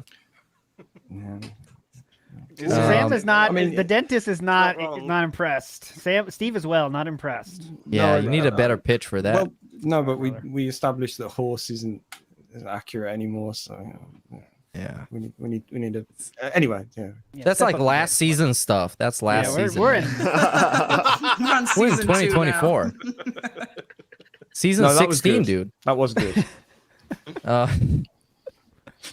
Derek Hill says, Team Balding, who goes bald first? Phil. Oh, 100% Phil. Phil Burnell. Because we can see it. Yesterday we got some shots of the top, and it looks like you can land a 747 no problem. So yeah. But have we noticed they both got the same hair color? Because one box of the same color is cheaper than buying two. Selections at curls and twirls are not very robust. There's only a few choices. So yeah. He has his black, so therefore she also has to have black. She can't have it. Yeah. Hey millennials, I hope you heard side bangs are out. Cat's a bold woman. She's still rocking it. Trailblazer. Team Lego haircut. There you go. Toxic. That's very toxic. Shit. Okay, so let's go. Mikey Thor says, I see it was buy one. Wait. I see it was buy one get one free at the Renton Mumu Emporium. I will say that selection. No. Who's signing off on that? Who's co-signed on that? I wish he wore the sweater. They should have just wore matching outfits like a real family. Ooh, just one really big snuggie. Next up, we got Snood, who is getting banned for this message, by the way. Yes. Did What you is know it? hippopotamus means river horse? And I did not know that, but now I do, so you're getting Let's banned. talk about the Japanese way to say it, and you are banned. Yes. You're fucked. It's like, I'm coming for Shorts you. Vault. Listen, I'm coming for you. Shorts Vault says, "Howdy all, big ups. The whole gang is back. I want to know if the documentary is going to touch on Jasper at all. Still skeeves me out that Jasper could have gone to a better home, but he is there instead." I'm assuming. I mean, that Jasper will be there. Don't fucking worry about that. But I guess you're assuming about the not doing the blood work and stuff choices. Yeah. Or maybe not cleaning the litter box and all that kind of Nah. stuff. Nah. It'll that's just another be thing. Nah, Jasper's just going to be beautifully shot B-roll. That's all it'll be. Yeah. You don't think we get the litter box area, you yeah, know? Horizon shot of like a full litter tray while Phil's in the living room talking about how much their life has improved now that Jasper's in it and how much he really cares about Jasper, and then it's going to cut to like an overflowing water bowl. Yeah. full of, That's like, what I mold. expected. Yeah. You would hope. Pile of sick underneath like the table. Ant You would poison. hope Jasper going over there licking the poison. Yeah, go ahead, Sam. You'd hope that before any shooting occurs that he'll be making several trips to the dump. Like, there's going to be bag after bag of that shit. We'll hear about it because he says everything. Yeah. Right. But we think the garage clean out stuff was some of the prelude, like when they first started talking. Yeah. Ooh. I think the timeline kind of matches Yeah. up. Ooh, I like where your head's at. Good thought. I've been telling you all those like little house repair things he's been doing is in preparation for this. Yeah, I just hope we get like a slow-mo shot of them feeding the woodland critters. It's like a Disney Pixar movie with all the animals just gathering around and eating out of Cat's hand. It's gonna be so beautiful. It's like a nature documentary. And then they're gonna play some song off of Lion King in the background. It's gonna be so good, man. I can't wait. I'm just thinking about like how I would film this. Like I'd be there listening to Phil, like going, yeah, and then just like opening one of the closet doors and just secretly filming like the couch and everything that's just been shoved in there, like to make the house look tidy. That's what I'd be doing. Excuse yourself to go to the toilet and then have a sneak look in the office. Like the spare office, see what state it is. Yeah, and like trying the shower that doesn't work. Like, doesn't work.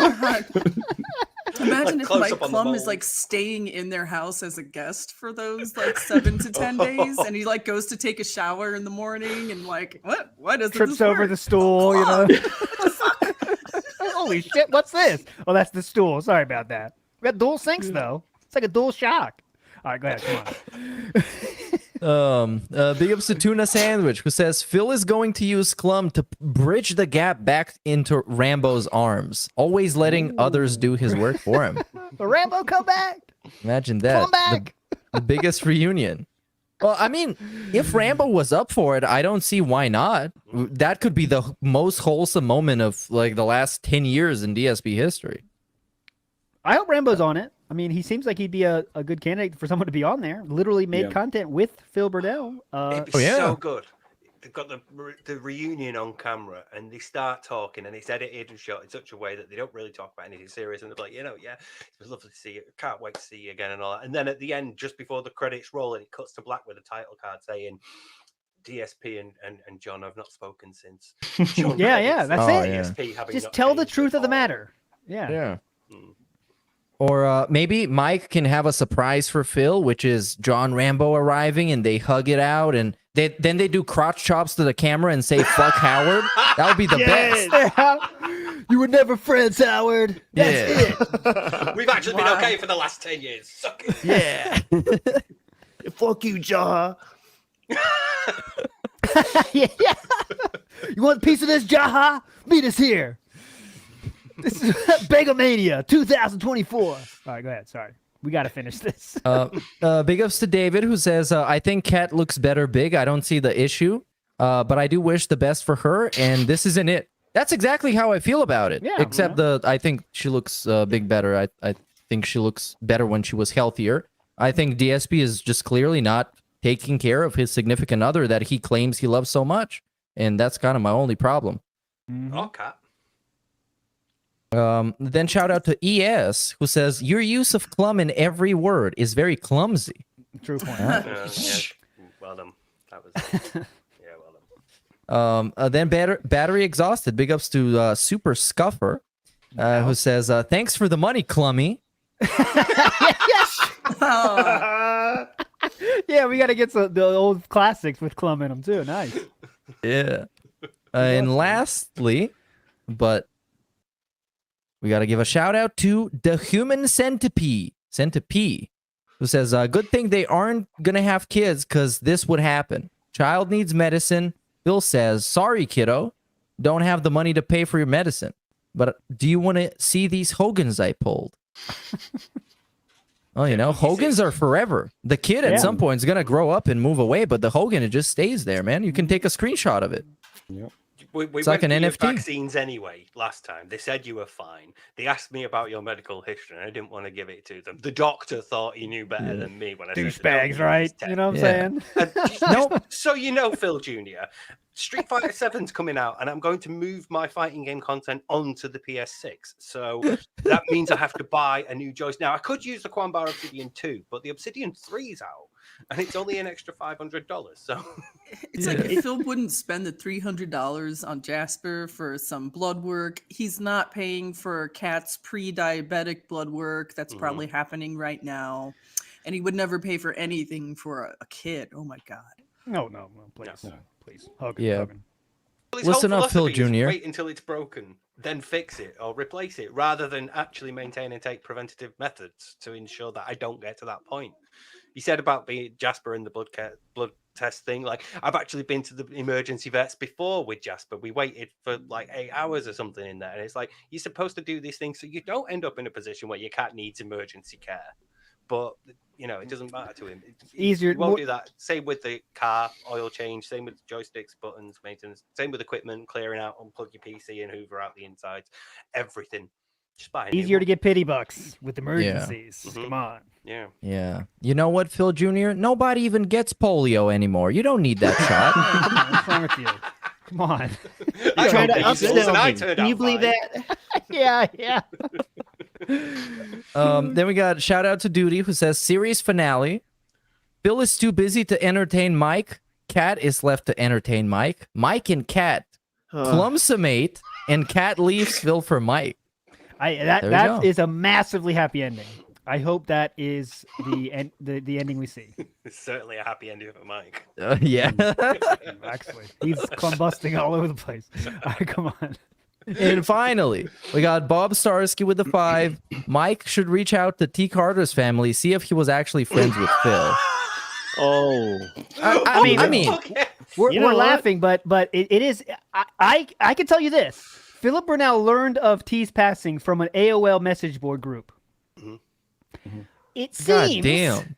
that if you were friends with someone at this level, you would not only hear about that from a friend earlier than that, someone would let you know, of course. Holy shit, man. If your friend is dead, unfortunately passed away, you would find out about that pretty fucking quick, right?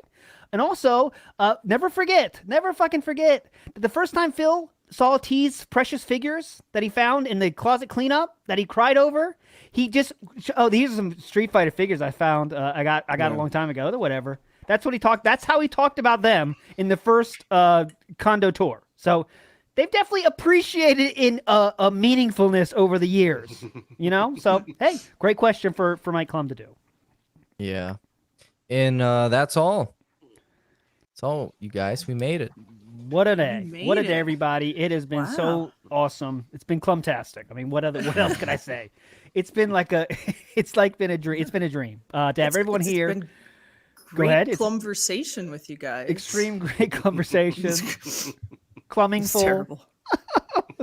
Big up. So, no Misery Merchant. I asked you already yesterday, so I think I'm guessing in terms of your future output, you have guaranteed that you will have at least one song in the Ka-ching of the ring. Yes, can we guarantee that here for the fans here listening? We do want that. Guaranteed. Yes, that's what we want. Unless we choose to disqualify ourselves by entering 2 songs, one for each of us, kind of thing. Well, that's fine. That's totally fine too. That's totally fine too. Steve, any final words, please? Yeah, my leg's gone clum, so can we hurry up? Oh. What a day. Meerkat, any final words, any future streams you want to share with people here? Yeah, everybody, thanks for watching. This was a jolly good time. Glad to have everybody back on board. Glad to have the Merchant family on. Go check out my song with Darkside Drill. It was a shit ton of fun doing it for him. He's a really smart, funny guy, and I think you're going to enjoy it. Go check out Raccoon Eyes 4 that I put out today, because, you got to eat that DoorDash when it's hot. And stay tuned for next time. And make sure to send in your messages for Sunday, because on Sunday we might do messages. Messages show on Sunday. I know we got a special video from Bob Starsky ready to share there. On WPIG, we will, after we consider our rebranding, we will be with Atlas the Bookkeeper, listening to more Ask the King as we await Steve's epic return to the Dead Sea Scrolls someday in the future. That will be an epic day as well. But it's been a lot of fun, everybody. It's been really meaningful to have the whole team here. Special vibe in the house when all 4 of us are together, I feel. It definitely was meaningful to me, everybody. Sam, take us the fuck home. Let's go. Yes, meaningful indeed. Goodbye, everyone. A burger? Who would do a burger super chat?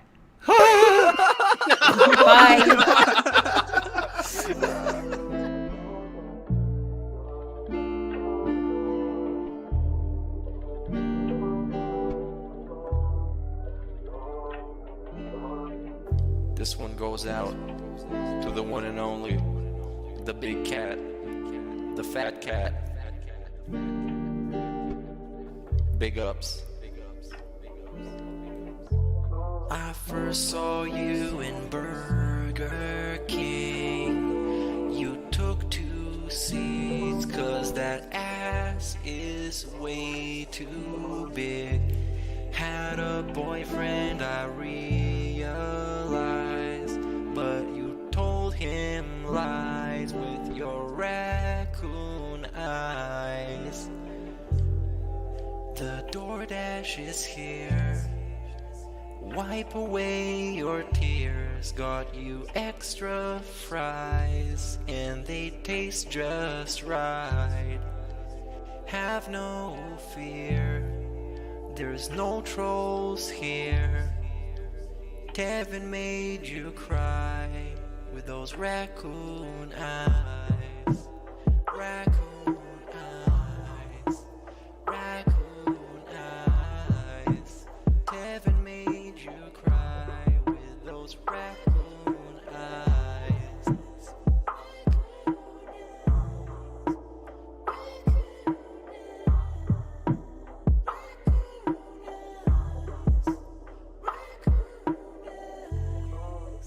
Take you power walking on the beach, feasting on some sushi like you were the queen.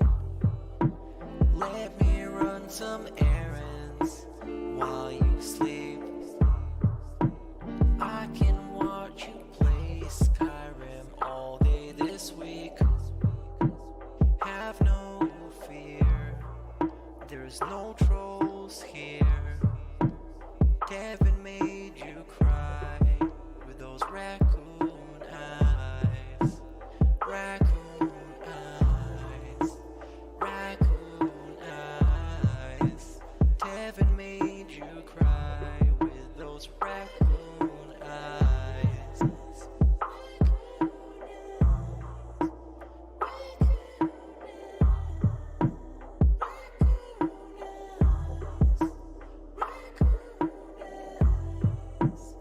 In reality, like I tell you guys, every day when I wake up, that's the best day of my life. I feel like this next day is awesome. I have a beautiful wife who I love so much. She loves me and a family and Jasper, and the things we get to do together. I definitely want more time with them and more family time. But I absolutely love my life today compared to how it used to be. Seriously, all those years back then, you'd be like, it's a whirlwind of crap.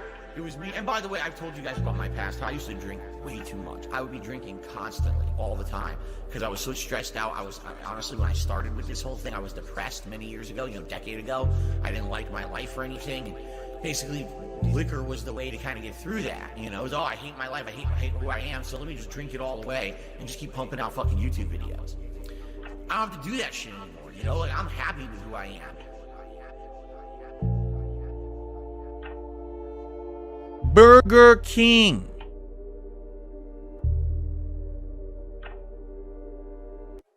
Bye.